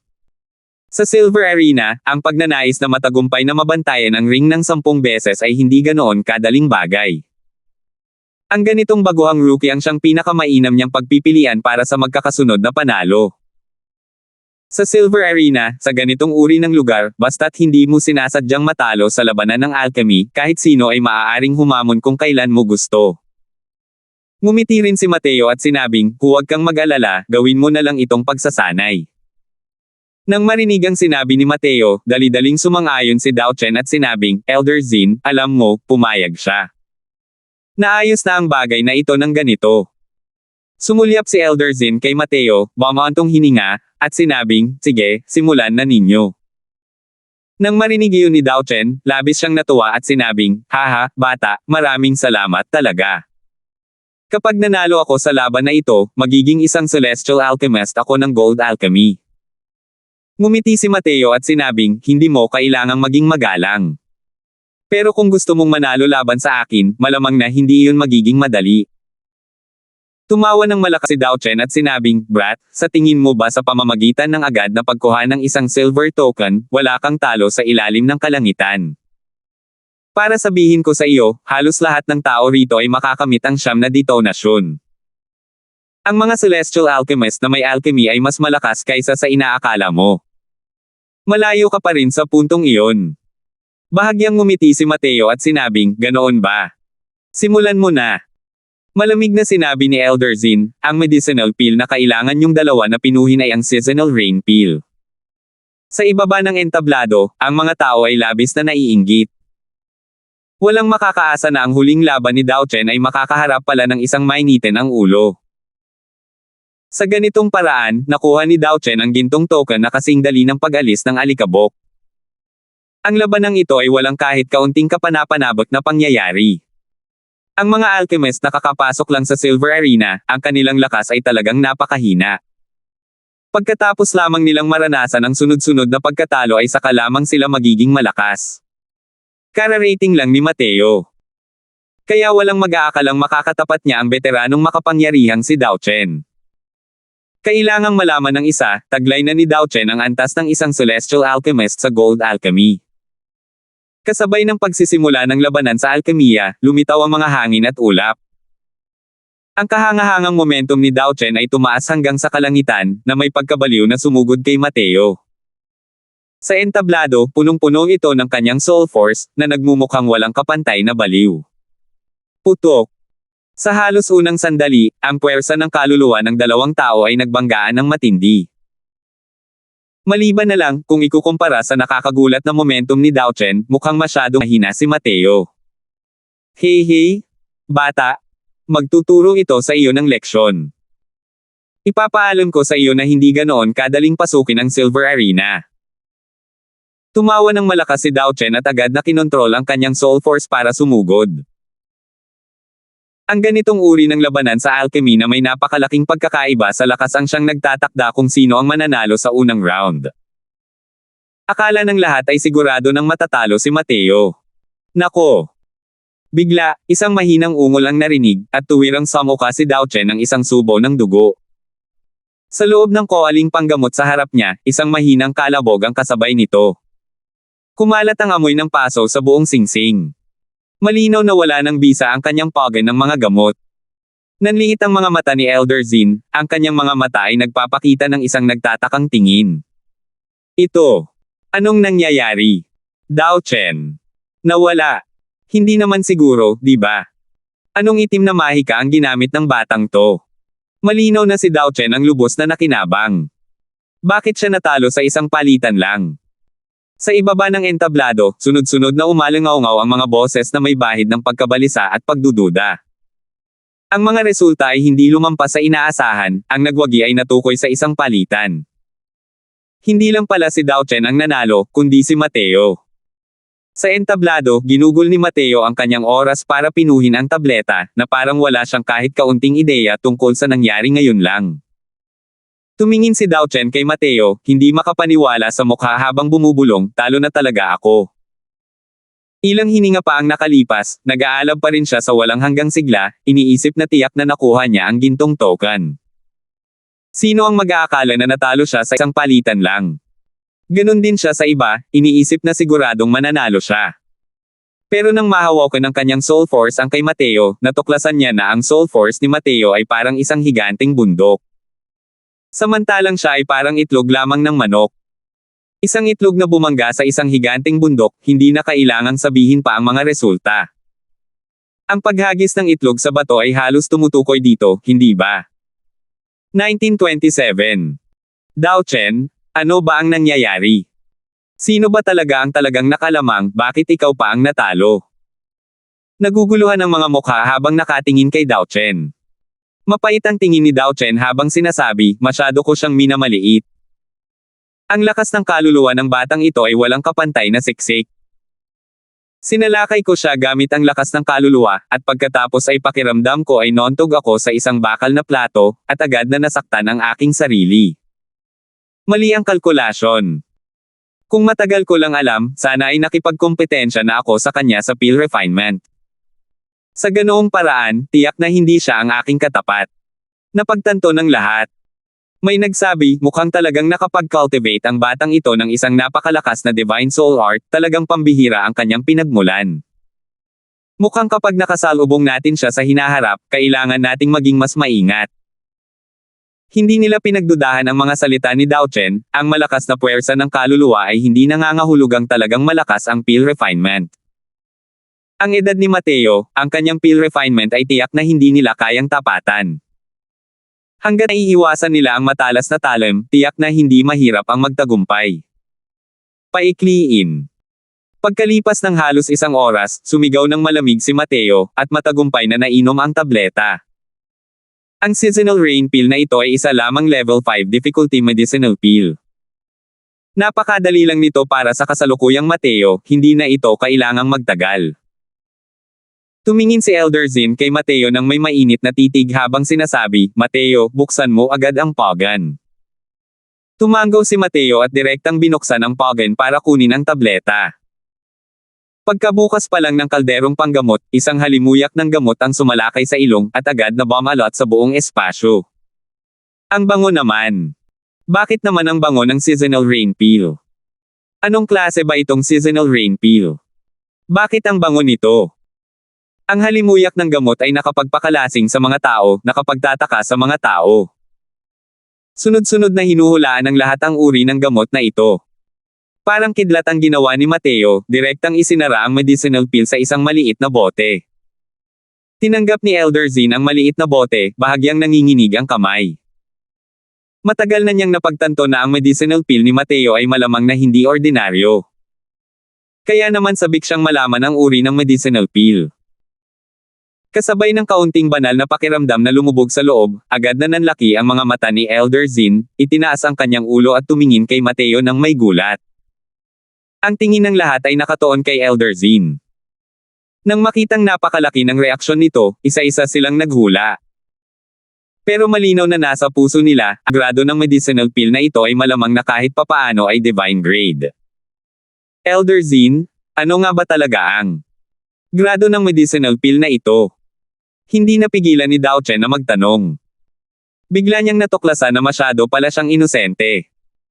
Matatalo kaya ng maayos na pagpino ng mga tableta si Mateo. Sa reaksyon ni Elder Zin, alam din niya na imposible iyon. Maliban na lang, kahit mamatay siya, kailangan niyang maintindihan kung paano siya namatay. Gusto niya talagang malaman kung gaano kalakas ang kanyang kalaban. Saka lang biglang nagising si Elder Zin at sinabing, Mateo, malaking espiritong seasonal rain pill, panalo ka. Bulong. Sa ibaba ng entablado ay nagkagulo, at ang mga gulat na boses ay umalingaw-ngaw na parang kulog. Malawak na pildores ng banal na espiritu. Ito. Imposible ito. Elder Zin, nagkakamali ka ba? Paano magagawang pinuhin ng isang 5-star alchemy god ang isang malawak na spirit divine pill? Malawak na pildores ng banal na espiritu, marahil tanging mga powerhouse sa antas ng alchemy celestial lamang ang makakapino nito, tama ba? Ang unang reaksyon ng lahat ay hindi makapaniwala. Ngunit malinaw sa kanilang mga puso na tiyak na hindi magsasalita ng walang kabuluhan si Elder Zin. Hindi maaaring gawing biro ang ganitong bagay. Walang hiya. Kaya kayang magbiro ang matandang ito sa inyong lahat, mga batang ito. Tunay nga, labis na nagalit si Elder Zin. Mabilis na tumahimik ang mga taong iyon ng may katuturan. Ikinumpas ni Elder Zin ang kanyang kamay at sinabi sa isang seryosong boses, ngayon, si Mateo ang magiging Panginoon ng arena. Ang mga gustong hamanin siya at umakyat sa entablado. Sa oras na ito, ang mga mata ni Elder Zin nang muling tumingin kay Mateo ay nag-iba na. Dati, kapag nakikita niya ang pilak na token, sumasang-ayon siya kay Mateo, may mga inaasahan, at nagbibigay ng gabay sa isang nakababata. Pero ngayon, puno ng pagtataka ang mga mata niya. Para sa mga alchemist na mahilig sa alchemy, ang seasonal rain pill ay hindi itinuturing na isang napakahirap na Pinoy na medicinal pill. Ngunit ang mga malalawak na spirit divine pills ay hindi kayang Pinoy ng mga ordinaryong tao. Nagpalitan ng tingin ang lahat, ngunit walang umakyat sa ring. Masyadong matindi ang epekto sa kanila ng lahat ng nangyari noon. Kalimutan mo na ang Silver Arena, kahit ang Gold Arena, wala pang nakaranas ng pagpino ng malawak na Spirit Divine Pills noon. Ngayon, lumitaw talaga ito. Biglang may lumutang na figure, ikinuyom ang mga kamao kay Mateo, at sinabing, ako si Queen Li Feng. Kapatid na Crosswell, pakibigyan naman po kayo ng mga payo. Ang taong ito ay nakasuot ng putong na seda sa kanyang ulo. Ang kanyang saloobin ay napakatapat. Si Queen Li Feng yan. Siya ang numero 1 tao sa silver grade. Lumapit pa nga siya para hamanin si Mateo. Simula nang makamit ni Queen Li Feng ang pilak na medalya, hindi pa siya nakakatikim ng pagkatalo at 9 na beses nang magkakasunod na nagtagumpay sa pagtatanggol sa arena. May palabas na dapat panoorin ngayon. Mapalad man o malakas ang batang ito, tiyak na masusuri ito ni Queen Li. Sa sandaling umakyat sa entablado ang Queen Li na ito, agad itong nagdulot ng kaguluhan. Siya ang kinikilalang numero 1 sa larangan ng pilak. Ang kanyang kapangyarihan ay higit pa kay Dao Chen. Walang sino man ang maaaring mag-akala na siya ang gagawa ng hakbang para hamanin si Mateo. Ngunit ito rin ang dahilan kung bakit mas nakakuha ng atensyon ang labanang ito.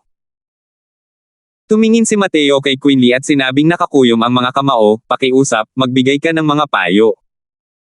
Dahil sa aral na nakuha mula sa pagkabigo ni Dao Chen, mas naging maingat si Queen Li. Iniwasan niya ang matalas na talim ni Mateo at maingat na pinino ang kanyang medicinal pill. At tila wala ring intensyon si Mateo na atakihin siya. Pero sa loob ng ring, napakalapit ng distansya ng dalawang tao. Hindi rin maiiwasang magtagpo ang mga aura ng dalawang tao. Ngunit ang maikling sangandaan na iyon ay nagparamdam kay Queen Li ng sigla ng pagharap sa dagat. Masyadong malakas. Ang pagpipino ng tableta sa pagkakataong ito ang pinakamahirap na pagpipino ni Queen Li sa kasaysayan.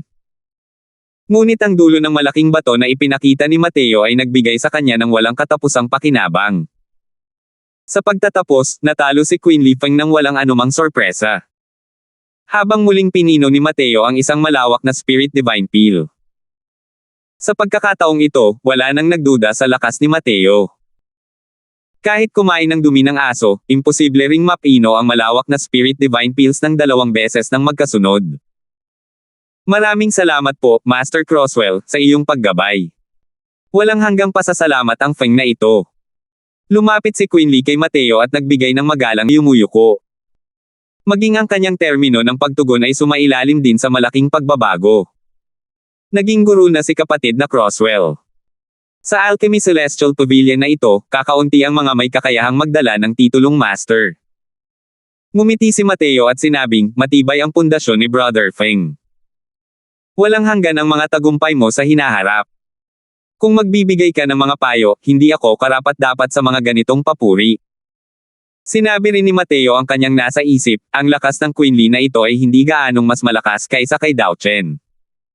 Ngunit ang kanyang pundasyon ay mas matibay kumpara kay Dao Chen. Kung pag-uusapan ng potensyal, tiyak na mas malayo pa ang lalakarin niya kaysa kay Dao Chen. Natural na paulit-ulit na sinabi ni Queenly na hindi siya maglakas loob at dali-daling umalis. Malaki ang naitulong ng laban na ito kay Mateo sa alchemy, kaya nagmamadali siyang magtago. Sumunod, ang mga labanan sa alchemy ay hindi na gaanong naging kapanapanabak. Naunawaan ng lahat na ang lakas ni Mateo ay hindi kapantay ng pilak. Hindi niya entablado ang lugar na ito. Ngunit dahil din dito kung bakit umaasa pa rin ang ilang matatapang na individual na makakapagpalitan ng suntok kay Mateo. Pambihirang karanasan ito. Ganito lang, tinahak ni Mateo ang buong daan, sunod-sunod na nanalo ng walang pakundangan. Hanggat laban ito ni Mateo, mabilis itong uusad. Ang bilis ng kanyang pagpino ng tableta ay walang kapantay na kakaiba, ngunit ang kalidad ng tabletang nabuo ay napakataas. Gamit lamang ang kalahating buwan, nakakuha siya ng 100 sunod-sunod na panalo at nakuha ang gold token. Ang mapang ipong pag-angat ni Mateo ay nakaakit din ng atensyon ng Alchemy Celestial Pavilion. 1928. Ang Alchemy Celestial Hall ang lugar kung saan pinag-uusapan ng ilang nangungunang heavyweights ng Alchemy Celestial Pavilion ang mga bagay-bagay.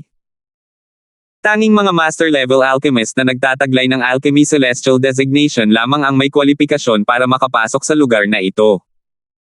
Ang mga alchemist ng Alchemy Celestial Pavilion ay nahahati sa 6 na antas.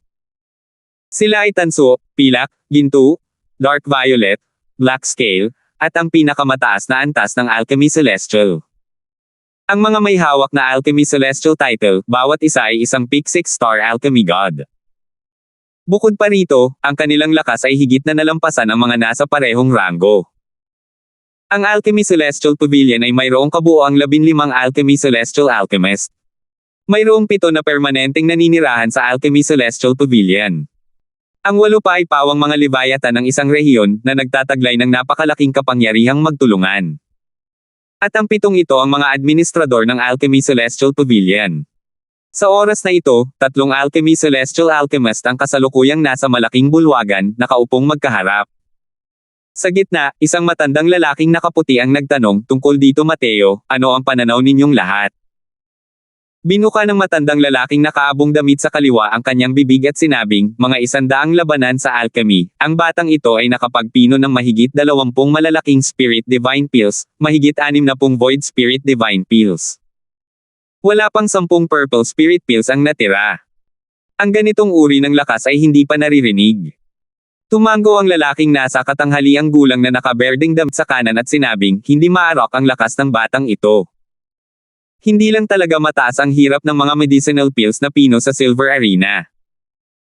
Kung tungkol naman sa kung gaano kalakas ang lakas niya, kailangan pa nating gumawa ng mas maraming obserbasyon. Tumango ang matandang lalaking nakaputi at sinabing, oo nga. Pero sa aking palagay, malamang na sapat na ang kanyang lakas para makapasok sa Black Scale. Sunod-sunod na tumango ang 2 pa, halatang walang pagtutol dito. Sa pangkalahatan, ang karamihan sa mga nakarating sa Dark Violet Alchemist ay mga 6-star Alchemy Gods. Maliban na lang, ang pagpapangkat ng mga alchemist ng Alchemy Celestial Pavilion ay hindi ayon sa mga cultivation realm, umaasa lamang ito sa mga nagawa sa labanan. Sa antas ng ginto, mayroon ding ilang 6-star Alchemy Gods. Ngunit hindi nila naabot ang lakas na Dark Violet. Sa halip, ito ay ilang mga peak 5-star Alchemy Gods na ang lakas ay higit pa sa lahat, na siyang nagpapalakas sa 6-star Alchemy Gods. Sa pangkalahatan, ang mga 6-star Alchemy God ay dapat na mas malakas kaysa sa mga 5-star Alchemy God. Hindi lang talaga absolute ang ganitong uri ng bagay. Halimbawa, kayang pinuhin ng isang 5-star Alchemy God ang isang Divine Grade Divine Pill, ngunit hindi kaya ng 6-star Alchemy God. Sa kabaligtaran, malinaw na ang 5-star Alchemy God ay may mas malaking potensyal. Kapag naabot na nila ang 6 star, ang kanilang lakas ay magiging mas malakas kaysa sa mga ordinaryong 6-star alchemy gods. Ang mga taong lumaban sa mga laban ng alchemy sa Alchemy Celestial Pavilion at nakarating sa pinakamataas na antas ng ginto, bawat isa ay isang malakas na kakumpetensya sa gitna ng malalakas na karibal, ang kanilang lakas ay hindi maaaring maliitin. Malinaw na naramdaman iyon ng matandang lalaking nakaputi ang damit dahil sa lakas ni Mateo. Kahit pa ang mga kalaban ay mga middle rank na 6-star alchemy gods, hindi rin sila ang makakatapat niya. Kasalukuyang nag-uusap ang tatlong tao nang may pumasok na isa pang matandang lalaki sa bulwagan. Nag-aatubiling sinabi ng matanda, Yorick Chen, nagpadala ka ng isang tao para tawagan ako ng may pag-aalala, anong nangyari? Hindi mo ba alam na abala ang matandang ito nitong mga nakaraang araw? Sinabi ng matandang lalaking nakaputi ang damit na si Yorick, hey, Carswell, ang galing mo. Nitong mga nakaraang araw, isang magandang pangyayari ang naganap sa Alchemy Celestial Pavilion. Ang matandang lalaking pumasok ay walang iba kundi si Master Carswell na nakipaglaban para sa Earthkilling kasama si Mateo sa 100 Herb Gathering. Ikinwento ni Yorick Chen ang mga bagay-bagay kay Mateo, naging seryoso ang ekspresyon ng mukha ni Carswell. Teka, sinasabi mo bang Mateo ang pangalan niya? Biglang naramdaman ni Carswell na pamilyar kay Mateo ang pangalang ito na parang narinig na niya ito dati. Tumango si Yorick at sinabing, tama. Pag-usapan natin yan, kakaiba talaga ang batang ito. Mahigit 1,000 taong gulang pa lang siya at ang lakas ng alchemy daw niya ay talagang nakakatakot. Nang inig ang buong katawan ni Carswell, sa wakas ay naalala niya ang eksenang ito. Puno ng gulat ang kanyang mukha habang bumubulong, imposible. Imposible ito. Paano nangyaring siya iyon? Nagtatakang tanong ni Yorick, bakit? Narinig mo na ba siya dati? Kumaway si Carswell at sinabing, hindi dapat siya yung taong yon. Kalimutan mo na yon, sisiguraduhin ko muna. Pagkatapos magsalita, gumalaw ang kanyang figure, nilisan ang Alchemy Celestial Pavilion. Sa gintong arena, ang maingay na tunog ay umuungal, at sunod-sunod na tumataas ang mga hiyawan. Sa loob lamang ng ilang araw, nakakuha na si Mateo ng 20 sunod-sunod na panalo, kung saan tinalo niya ang ilan sa mga gold-level heavyweights. Dahil din dito kung bakit nakatipon si Mateo ng isang matapat na grupo ng mga tagahanga. Sa loob ng ring, si Mateo ay hindi gumagalaw na parang bundok, matatag na parang isang higanteng bundok. Walang sino man ang nakakapagantig sa kanyang posisyon. Ang nakikipagpalitan sa kanya ng suntok ay isa sa nangungunang 5 makapangyarihang alchemist sa mga celestial alchemist ng Gold Alchemy. Pero sa harap ni Mateo, para siyang isang estudyante sa elementarya. Sa totoo lang, simula nang malaman ng lahat ang lakas ni Mateo, nagbagsakan ang mga makapangyarihang tao sa lumang arena para makipagpalitan ng suntok kay Mateo. Natural lang na hindi nila ginawa iyon para manalo kundi para matuto ng kaunti mula kay Mateo. Ang pagpapalitan ng mga suntok gamit ang isang makapangyarihang tao ay hindi basta-basta maaaring matagpuan. At ang mga laban ni Mateo sa arena ay ganap na ring naging larangan ng pagtuturo. Sa ilalim ng sinasadyang patnubay ni Mateo, ang mga celestial alchemist na iyon sa Gold Alchemy na may kakayahang umintindi ay may iba't ibang antas ng pag-intindi sa alchemy daw. Isa itong mahalagang kayamanan para sa kanila. Kasalukuyang nagaganap ang matinding labanan sa entablado ng ilang figure ang pumasok sa arena ng labanan ng Gold Alchemy. Mga kasama, tingnan ninyo, hindi ba't si Master Carswell iyan? Nariyan din si Master Yorick. Ilang taon na ang nakalilipas nang mang-aral siya tungkol sa Dao, pinalad akong nakinig sa kanyang mga turo. Napakabait, tunay na kahanga-hanga. Nakuha na ni Master Mateo ang atensyon ng mga alchemy celestial level powerhouses. Nagkaroon ng kaguluhan sa karamihan, maraming malalaking putok ng baril ang magkakasamang nagpapakita, isa itong engranding kaganapan na hindi pa nangyari noon. Ang mga taong ito sa Gold Arena, sino man sa kanila na basta-basta na lang matatalo ay magiging isang makapangyarihang grupo na ang katanyagan ay yayanig sa isang rehiyon. Pero sa harap ng mga celestial powerhouse ng alchemy, hindi talaga sila dapat banggitin. Iyon ang mga tunay na makapangyarihang nilalang. Pumasok si Carswell sa venue. Nang makita ang batang figure sa entablado, hindi mapigilan ng buong katawan niya ang panginginig, at ang tingin ay nakatuon sa figurang iyon. Anong problema, Kuya Chen? Tanong ni Yorick na may pagtataka. Medyo wala sa ayos ang utak ni Carswell na parang sesabog. Pinino ko ang gamot na ito, umalingaw-ngaw pa rin sa kanyang mga tainga ang mga salita ni Mateo. Nang panahong iyon, naramdaman ni Carswell na sadyang nagsisinungaling lang si Mateo para sumikat. Kulang na kulang sa husay ang kasinungalingang ito. Paano kaya mapipino ng isang 5-star alchemy god ang isang divine grade exquisite jade heart recovery pill? Kahit bata, hindi maniniwala sa ganitong klaseng kasinungalingan, di ba? Pero ngayon, kung titingnan ang kahusayan ni Mateo na nagbubuhat ng isang mabigat na bagay na parang magaan, ang natural at makinis na pamamaraan, para itong hangin ng isang master.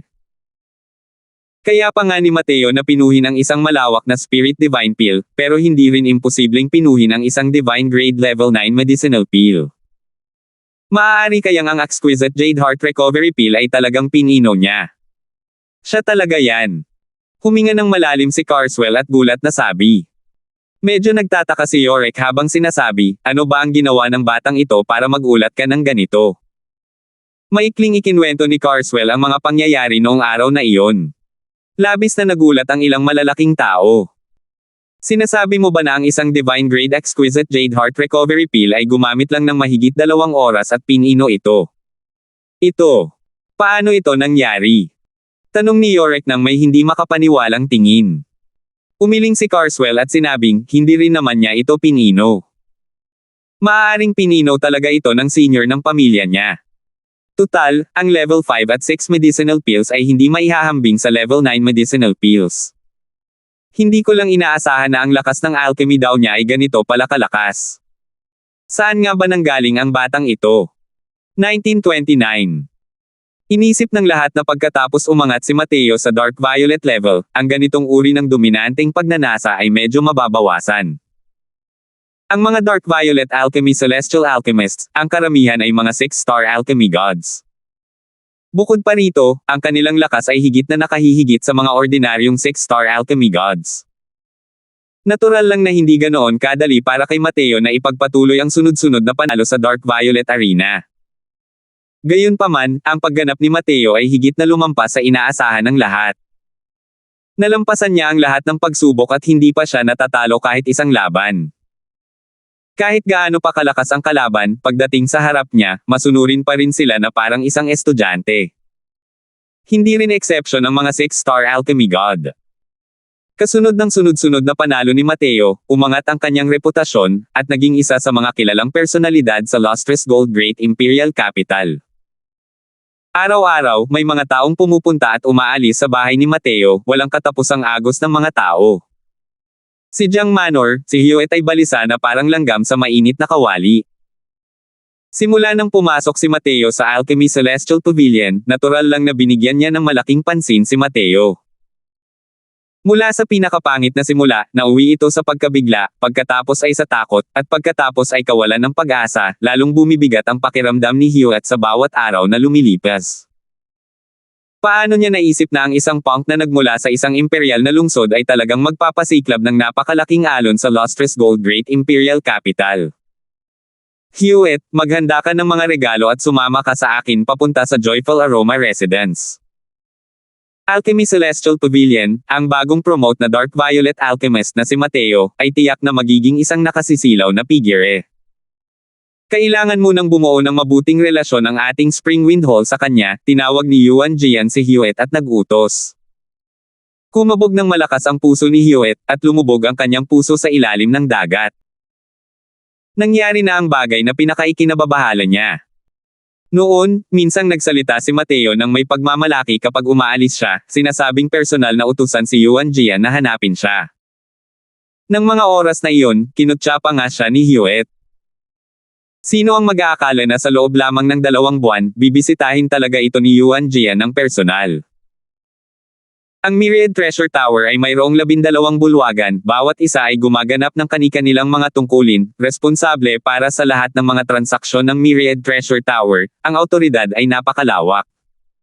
Isa na rito ang Springwind Hall. Si Yuan Jian ay mahusay sa pamamahala at lubos na may kakayahan at karanasan. Kaya ang kanyang katayuan sa Springwind Hall ay medyo mataas, na siyang naging elder. Ang Lustrous Gold Great Imperial Capital ay pinakatanyag dahil sa negosyo ng mga gamot at spirit medicine. Natural lamang na binigyang pansin din ng Springwind Hall ang Alchemy Celestial Pavilion.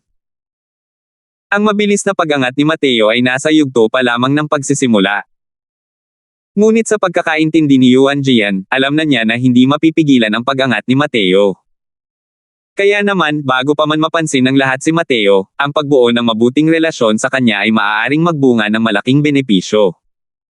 Mas sulit ito kaysa sa pakikipag-ugnayan sa kanya matapos maging kilala si Mateo sa iba't ibang lugar, at mas madali rin itong mangyari. Hindi niya lang akalain na matagal nang nasaktan ng husto ng kanyang kaitiwala si Mateo. Iyan. Pinuno ng pamilya, kahit nakahanga-hanga itong si Mateo, isa rin siyang 5-star alchemy god. Hindi karapat-dapat na personal na bumisita, di ba? Makahulugang sabi ni Hyoet. Ngumiti si Yuan Jian at sinabing, ano ba yan, alam mo ba? Hindi ko rin alam kung saan nanggaling yung Mateo na yon, ang lakas niya ay nakakatakot at napakalakas. Sinasabing nagulat na niya ang mga alchemy celestial level powerhouses. Bukod pa rito, wala siyang nakitang anumang kalaban sa Dark Violet Arena. Malamang, hindi magtatagal, magiging isang black-scale alchemy celestial alchemist siya. Tiyak na magiging kilala siya sa mundo sa hinaharap. Ang pakikipagkaibigan ng maaga ay malaking tulong sa akin at sa Springwind Hall. Sa loob-loob ni Hyoet ay nagulat siya. Alam niyang napakahusay ng pagganap ni Mateo sa Alchemy Celestial Pavilion, ngunit hindi niya malinaw kung ano ang eksaktong sitwasyon. Dahil sa kanyang pagkakakilanlan, hindi niya kayang makipag-ugnayan sa Alchemy Celestial Pavilion sa ganoong kataas na antas. Ngayon lang niya nalaman kung gaano kaitikot si Mateo nang marinig niya ang sinabi ni Yuan Jian. Nagsimulang matakot si Hyoet sa kanyang puso. Dahil sa kasalukuyang pagkakakilanlan at katayuan ni Mateo, maging ang pinuno ng pamilya ay kinailangang bumisita ng personal. Kung medyo nagudyok man si Mateo, ang pagnanais na patayin siya ay isa lamang bagay sa pagsasabi ng isang salita. Napakaganda. Mukhang walang hangganan ang potensyal ng 5-star alchemy god na ito. Gulat na sabi ni Yuan Jian. Ngumiti si Yuan Jian at sinabing, syempre naman. Pero malinaw na hindi pa ito napapansin ng ibang mga bulwagan, kaya kailangan nating bilasan. Sinabi ni Hyoet, aalisin agad ito ng hamak na ito at aayusin ito. Pagkatapos magsalita, tumalikod si Hyoet at umalis. Pagkalingon niya, isang bahid ng kalupitan ang sumilay sa mga mata ni Hyoet. Hindi pwede, hindi ako pwedeng sumuko sa kamatayan ng ganito. Ang maaasahan ko lang ngayon ay ang family head. Malaki ang kapangyarihan at impluwensya ng Springwind Hall. Hanggat hahayaan kong mag-away ang family head at ang punk na iyon, siguradong kaya kung patayin ang punk na iyon sa pamamagitan ng paghiram ng kapangyarihan at impluwensya ng Springwind Hall. Kahit pa maging isang black-scale alchemist siya, ano na? Totoo na ang katayuan ng isang black-scale alchemist ay napakataas, ngunit ang bawat pangunahing bulwagan ay pinamumunuan ng mga pinakamataas na kapangyarihan ng True God Realm. Sila ay mga pag-iral na nasa parehong antas ng mga alchemist na nasa langit. Mas mahina pa rin ang mga black-scale alchemist kumpara sa kanila. Si Hyoet ay itinuturing ding may kakayahan at karanasan sa paggawa ng mga bagay-bagay, at mabilis na naghahanda ng ilang mga dekalidad na regalo. Aalis na sana si Yuan Jian nang sabihin ni Hyoet, ulo ng pamilya, bakit hindi mo muna hayaang bumiyahe ang hamak na ito? Malamig na sabi ni Yuan Jian, hindi na kailangan. Sabi ni Hyoet, pamilya, kahit na si Mateo ay kahalintulad ng araw sa katanghaliang tapat, bata pa rin siya sa huli. Ang pinuno ng pamilya ay ang nakatatanda sa Springwind Hall.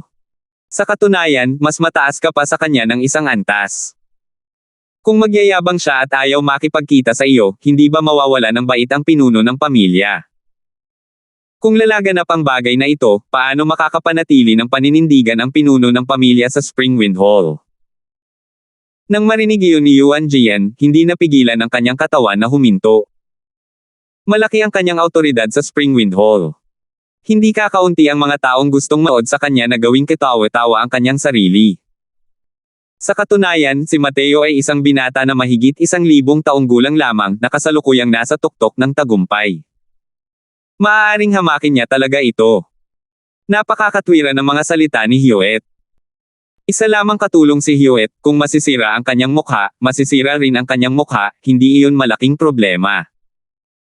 Hanggang sa puntong ito, hindi maiwasan ni Yuan Jian na maramdaman na si Hewitt ay tapat at dedikado sa kanya, iniisip ang kanyang mga interes sa lahat ng aspeto. Kaya naman lubos siyang naantig sa kanyang puso. Pwede rin, kung gayon ay kailangan kitang abalahin sa paglalakbay, sabi ni Yuan Jian. Tuwang-tuwa si Hewitt sa kanyang puso, ngunit tila napakamapagkumbaba niya sa unang tingin nang sabihin niya, paano magiging mahirap ang pagbahagi ng mga pasanin ng pinuno ng pamilya. Pagkalipas ng 2 oras, bumalik si Hewitt na duguan ang ilong at namamagang mukha. Nang makita ni Yuan Jian ang kaawa-awang anyo ni Hewitt, gulat at galit niyang sinabi, Hewitt, anong nangyayari? Nang makita ni Hewitt si Yuan Jian, hindi niya napigil ang umiyak ng mapait habang humahagulgol. Nako, pinuno ng pamilya, hindi mahalaga kung nabugbog ng ganito ang hamak na ito, pero si Mateo ay seryosong nang-aapi ng mga tao ng sobra. Nang-aapi ng mga tao ng sobra. Ibinahagi ng hamak na ito ang pangalan ko at inialay ang lahat ng regalo. Hindi man lang sila tumingin at agad na itinapon ang mga regalo, at sinabing, ang isang maliit na elder ng Springwind Hall ay karapat-dapat din bang makipagkita sa kanya? Kahit gusto mong makipagkita, personal din na darating ang Hallmaster. Sinabi pa nga ni Mateo, sinabi pa ngang. Sumimangot si Yuan Jian, at sinabi niya sa malamig na boses, ano ang sinabi mo? Tuwang-tuwa si Hewitt sa kanyang puso, ngunit may bahid ng paghihirap sa kanyang mukha habang sinasabi niya, sinabi pa niya na hindi umihi ang pinuno ng pamilya at tumingin sa refleksyon, sino ba siya sa akala niya. Hindi ko pa nga alam ang sarili kong pagkatao at gusto ko pang humingi ng pagkakataong makausap siya. Nakipagtalo ang mababang taong ito sa akin sa galit, at binugbog niya ang mababang taong ito hanggang sa ganito. Hooray! Malinaw na inilarawan ni Hewitt ang figure ng isang mapusok at mayabang na kabataan na nahuhumaling sa tagumpay sa murang edad na malinaw na lumitaw sa papel. Natural lang na hindi pupunta si Hewitt kay Mateo doon. Kahit ano paman, sa ganitong paraan, hindi rin ito ipapakalat ni Mateo kahit saan. Pumasok siya sa Joyful Aroma Residence at naglakad-lakad ng isang ikot, nakahanap ng isang liblib na lugar, at nagcast ng isang lihim na sining upang itago sa lugar, at ginawang ganitong anyo ang sarili. Pagbalik niya ngayon, walang humpay siyang nagkwento sa harap ni Yuan Jian. Tunay nga, lalong dumilim ang ekspresyon ni Yuan Jian. Malaki ang tiwala niya kay Hewitt, kaya paano niya naisip na may masamang motibo si Hewitt. Magaling, napakagaling. Isang maliit na elder ng Springwind Hall. Hey hey. Nagngalit ang mga ngipin ni Yuan Jian sa puot habang sinasabi niya. 1930. Sa Dark Violet Arena, 2 aura ang kasalukuyang nasa gitna ng matinding labanan. Ang isa sa mga aura ay napakalawak na parang karagatan, walang hanggan. Ngunit ang isa naman ay tila lubhang mahina sa harap nito. Gayunpaman, ang mahinang aura na iyon ay matatag na parang isang monolith. Kahit gaano pa kalakas ang alon, hindi nito ito kayang igalaw kahit kaunti.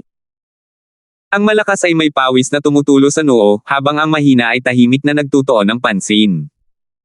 Hindi gumagalaw na parang puno ng pino. Paikliin. Malamig na sigaw ni Mateo. Nabuo na ang tableta. Bumantong hininga si Danny Lee. Yumuko kay Mateo at sinabi, maraming salamat sa gabay ni Brother Croswell. Tapat na inaamin ng Lee na ito ang aking pagkatalo. Itong si Danny Lee ang may kapangyarihang nasa 3 ranggo sa Dark Violet Arena, isang 6-star alchemy god. Pero natalo pa rin siya sa harap ni Mateo. Pinagsalikop ni Mateo ang kanyang mga kamay at sinabing, hindi ko masasabing nagbibigay tayo ng mga payo. Nagpapalitan lang tayo ng mga tala. Ang lakas ni Brother Lee ay kahanga-hanga at walang katapusang lumalapit na sa Daw Realm. Isang hakbang na lang at makatalon ka na sa Dragon Gate. Nang banggitin ito, isang bahid ng kagalakan ang sumilay sa mga titig ni Danny, at nakangiting sinabi niya, perpekto ang pagkuha ng gabay ni Brother Croswell. May kaunting pag-unawa at pag-asa ang Lee na ito na makalusot sa Daw Realm sa isang iglap lang ngayon. Ngumiti si Mateo at sinabing, kung gayon, babatiin ko muna si Brother Lee. Dahil nanalo sa laban na ito, nanalo na si Mateo ng 80 sunod-sunod na laban sa Dark Violet Arena. Kailangan na lang niyang manalo ng 20 pang laban at maaari na siyang makaabante sa Black Scale. Hindi mapigilan ang sunod-sunod na panalo ni Mateo. Bagamat ang mga 6-star alchemy god na ito ay mas malakas kaysa sa mga 5-star alchemy god at ang kanilang soul force ay mas malakas din ng maraming beses, masyado pa rin silang mahina para makipagkompetensya kay Mateo. Ang ganitong uri ng pill battle ay nagbabawal sa direktang paggamit ng soul force para atakehin ang kabilang partido. Magagamit lamang ng isa ang momentum na nabuo kapag pinipino ang kanilang pill para makaapekto sa kabilang partido. Kung hindi, dahil sa soul force ng 6-star alchemy gods, napakadali lang talagang lipulin ang mga 5-star alchemy gods. Siyempre, sa kakayahan ni Mateo, kahit na gumamit talaga ng soul force ang kabilang panig para atakihin siya, hindi rin siya natakot kahit kaunti. Dahil nariyan ang Soul Suppressing Pearl, ang ganitong uri ng aksyon ay maituturing na panghihikayat lamang ng kamatayan. Nagtagumpay si Mateo sa pagtatanggol sa arena at balak na sanang umalis nang biglang may isang figure na sumugod sa entablado. Ito ay isang lalaking nasa katanghaliang gulang na nakasuot ng itim na roba, nakatingin kay Mateo nang may nanunuyang tingin sa kanyang puso. Sabi ng lalaking nasa katanghaliang gulang na nakasuot ng itim na roba, "Ikaw si Mateo." Hindi nakilala ni Mateo ang kabilang panig, ngunit malinaw na wala itong mabuting intensyon. Natural lamang na hindi siya maabala ni Mateo at diretsong bababa sa entablado. Kumunot ang noo ng lalaking nasa katanghaliang gulang na nakaitim na roba, gumagalaw ang kanyang figure, hamarang sa harap ni Mateo habang malamig na sumisinghot, "Kinakausap kita, bingi ka ba?" Bahagyang kumunot ang noo ng hukom at sinabing, "Yino, bakit ka nandito sa Dark Violet Arena? Naghahanap ka ba ng gulo? Huwag mong kalimutan ang mga patakaran ng Alchemy Celestial Pavilion." Yinoyu. Siya pala si Yinoyu. Nakakatakot na tao. Isa itong napakalakas na nilalang na nasa top 5 nanograms black scale. Sinasabing nakarating siya sa Dao Realm 10,000 taon na ang nakalilipas. Mukhang walang magandang intensyon ang pagdating. Dahil dito, may magandang palabas na dapat panoorin. Sa sandaling bumukas ang bibig ng hurado, agad na sumiklab ang isang kaguluhan sa ilalim ng entablado. Malinaw na ang pangalan ni Yino ay lubhang kahanga-hanga. Narinig na ito ng lahat ng mga taong ito noon. Iba lang talaga ang mga black scale alchemists sa Dark Violet. Bawat isa sa kanila ay isang malaking grupo na ang pangalan ay yumanig sa isang rehiyon, bihirang magpakita ng mukha. Kaya naman, kakaunti rin ang mga taong nakakita sa kanila. Ngayon, sinabi ng hukom na iyon ang pangalan ni Yino. Natural lang na labis silang nagulat. Nagtataka lang talaga sila kung bakit hahanap ng gulo si Yino kay Mateo. Malamig na sabi ni Yino, "Jason Wang, wala kang pakialam. Natural lang na alam ko ang mga patakaran ng Alchemy Celestial Pavilion. Hindi mo na kailangang ipaalala pa sa akin." Si Hukom Jason Wang ay isa ring black scale alchemist, ang kanyang katayuan ay napakataas. Maliban na lang, ang katayuan ni Jason sa antas ng black scale ay malinaw na mas malala kumpara kay Yino. Mainit na tumitig si Yino kay Mateo at sinabing, "Brat, narinig mo bang minamaliit mo ang Springwind Hall ko at sinabing hindi ka karapat-dapat na makipagkita sa elder ng Springwind Hall ko?" Si Yino ay isa ring elder ng Springwind Hall. Nang marinig ang pangalan ni Springwind Hall, bahagyang kumunat ang noo ni Mateo. Hindi pa siya nakakapagsabi ng mga ganoong salita noon. Bukod kay Jiang Manor, hindi rin siya nakipag-ugnayan sa mga tao ng Springwind Hall. Naisip agad ni Mateo si Hewitt. Isa lamang palang maliit na katiwala si Hewitt ng Jiang Manor, kaya paano niya maaanyayahan ang isang black scale alchemist na pumunta at harapin ito? Malamang, si Yuan Jian ang may problema. Hindi nagtagal, naunawaan ni Mateo ang pagkakasunod-sunod ng mga pangyayari. Hindi lang niya lubos maisip kung bakit pinagtutulakan si Yuan Jian ng isang maliit na katiwala. Nang makitang hindi nagsasalita si Mateo, labis na nairita si Yino at sinabi sa seryosong boses, "Sa tingin mo ba ay makakadaan ka lang sa paninigarilyo ngayon kung hindi ka nagsasalita?" Tiningnan siya ni Mateo at malamig na sinabi, "Kung sasabihin ko yan, hindi ko pa nasabi noon, maniniwala ka ba?" Malamig na ngumiti si Yino at sinabing, "Duwag na ayaw umamin sa ginawa niya. Dahil lang sa lakas mo, nang ahas ka ring hamanin ang Springwind Hall ko." Tumingin si Mateo kay Yino at malamig na sinabi, "Sige, tanggapin mo na lang na pinuproblema ko ang Springwind Hall mo, ano na ang gagawin mo?" Alam ni Mateo na malamang na may hindi pagkakaunawaan. Ngunit ang ugali ni Ino ay labis niyang ikinagalit. Kumapit ang kabilang panig sa kanyang pananaw na siya ang nag-udyok sa Spring Wind Hall at malinaw na hindi siya binigyan ng pagkakataong magpaliwanag. Kung gayon, umalis ka na. Isang simpleng black-scale alchemist, hindi pa niya ito sineryoso. Tumawa ng malakas si Ino at sinabing, napakayabang mong bata. Akala mo ba kahanga-hanga ang pagkapanalo mo ng ilang laban sa Dark Violet Arena? May sasabihin ako sa iyo.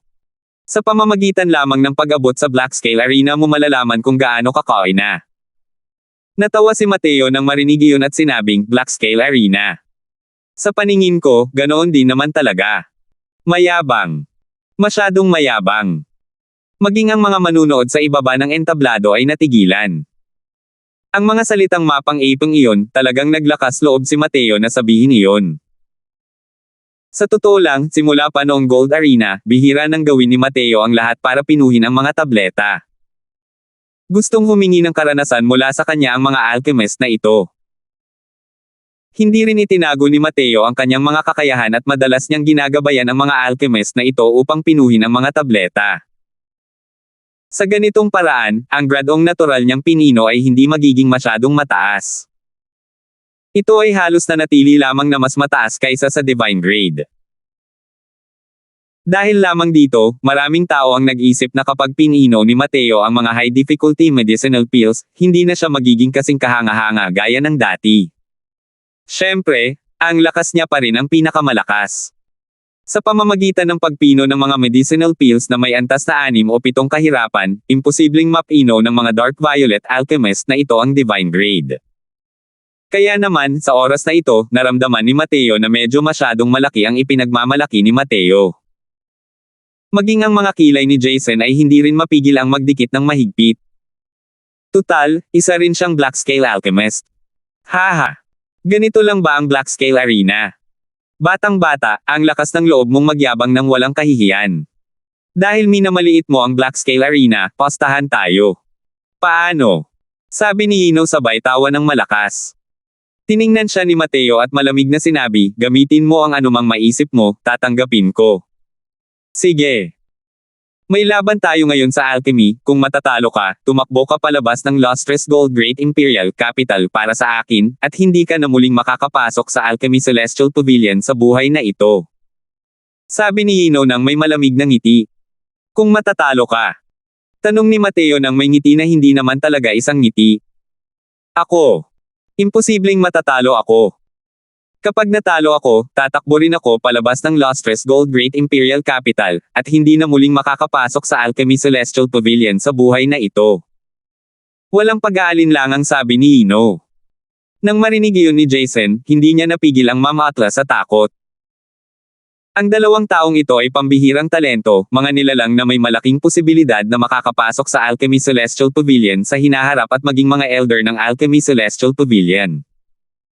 Ang pagkawala ng kahit isa sa kanila ay isang napakalaking kawalan para sa Alchemy Celestial Pavilion. Hindi maaari. Lahat ay isang Celestial Alchemist na may alchemy. Hindi mo dapat saktan ang mapayapang espiritu. Sabi ni Jason. Pero bahagyang ngumiti si Mateo at sinabing, sige, tatanggapin ko. Salamat po at sinamahan ninyo ako, ingat lagi mga master.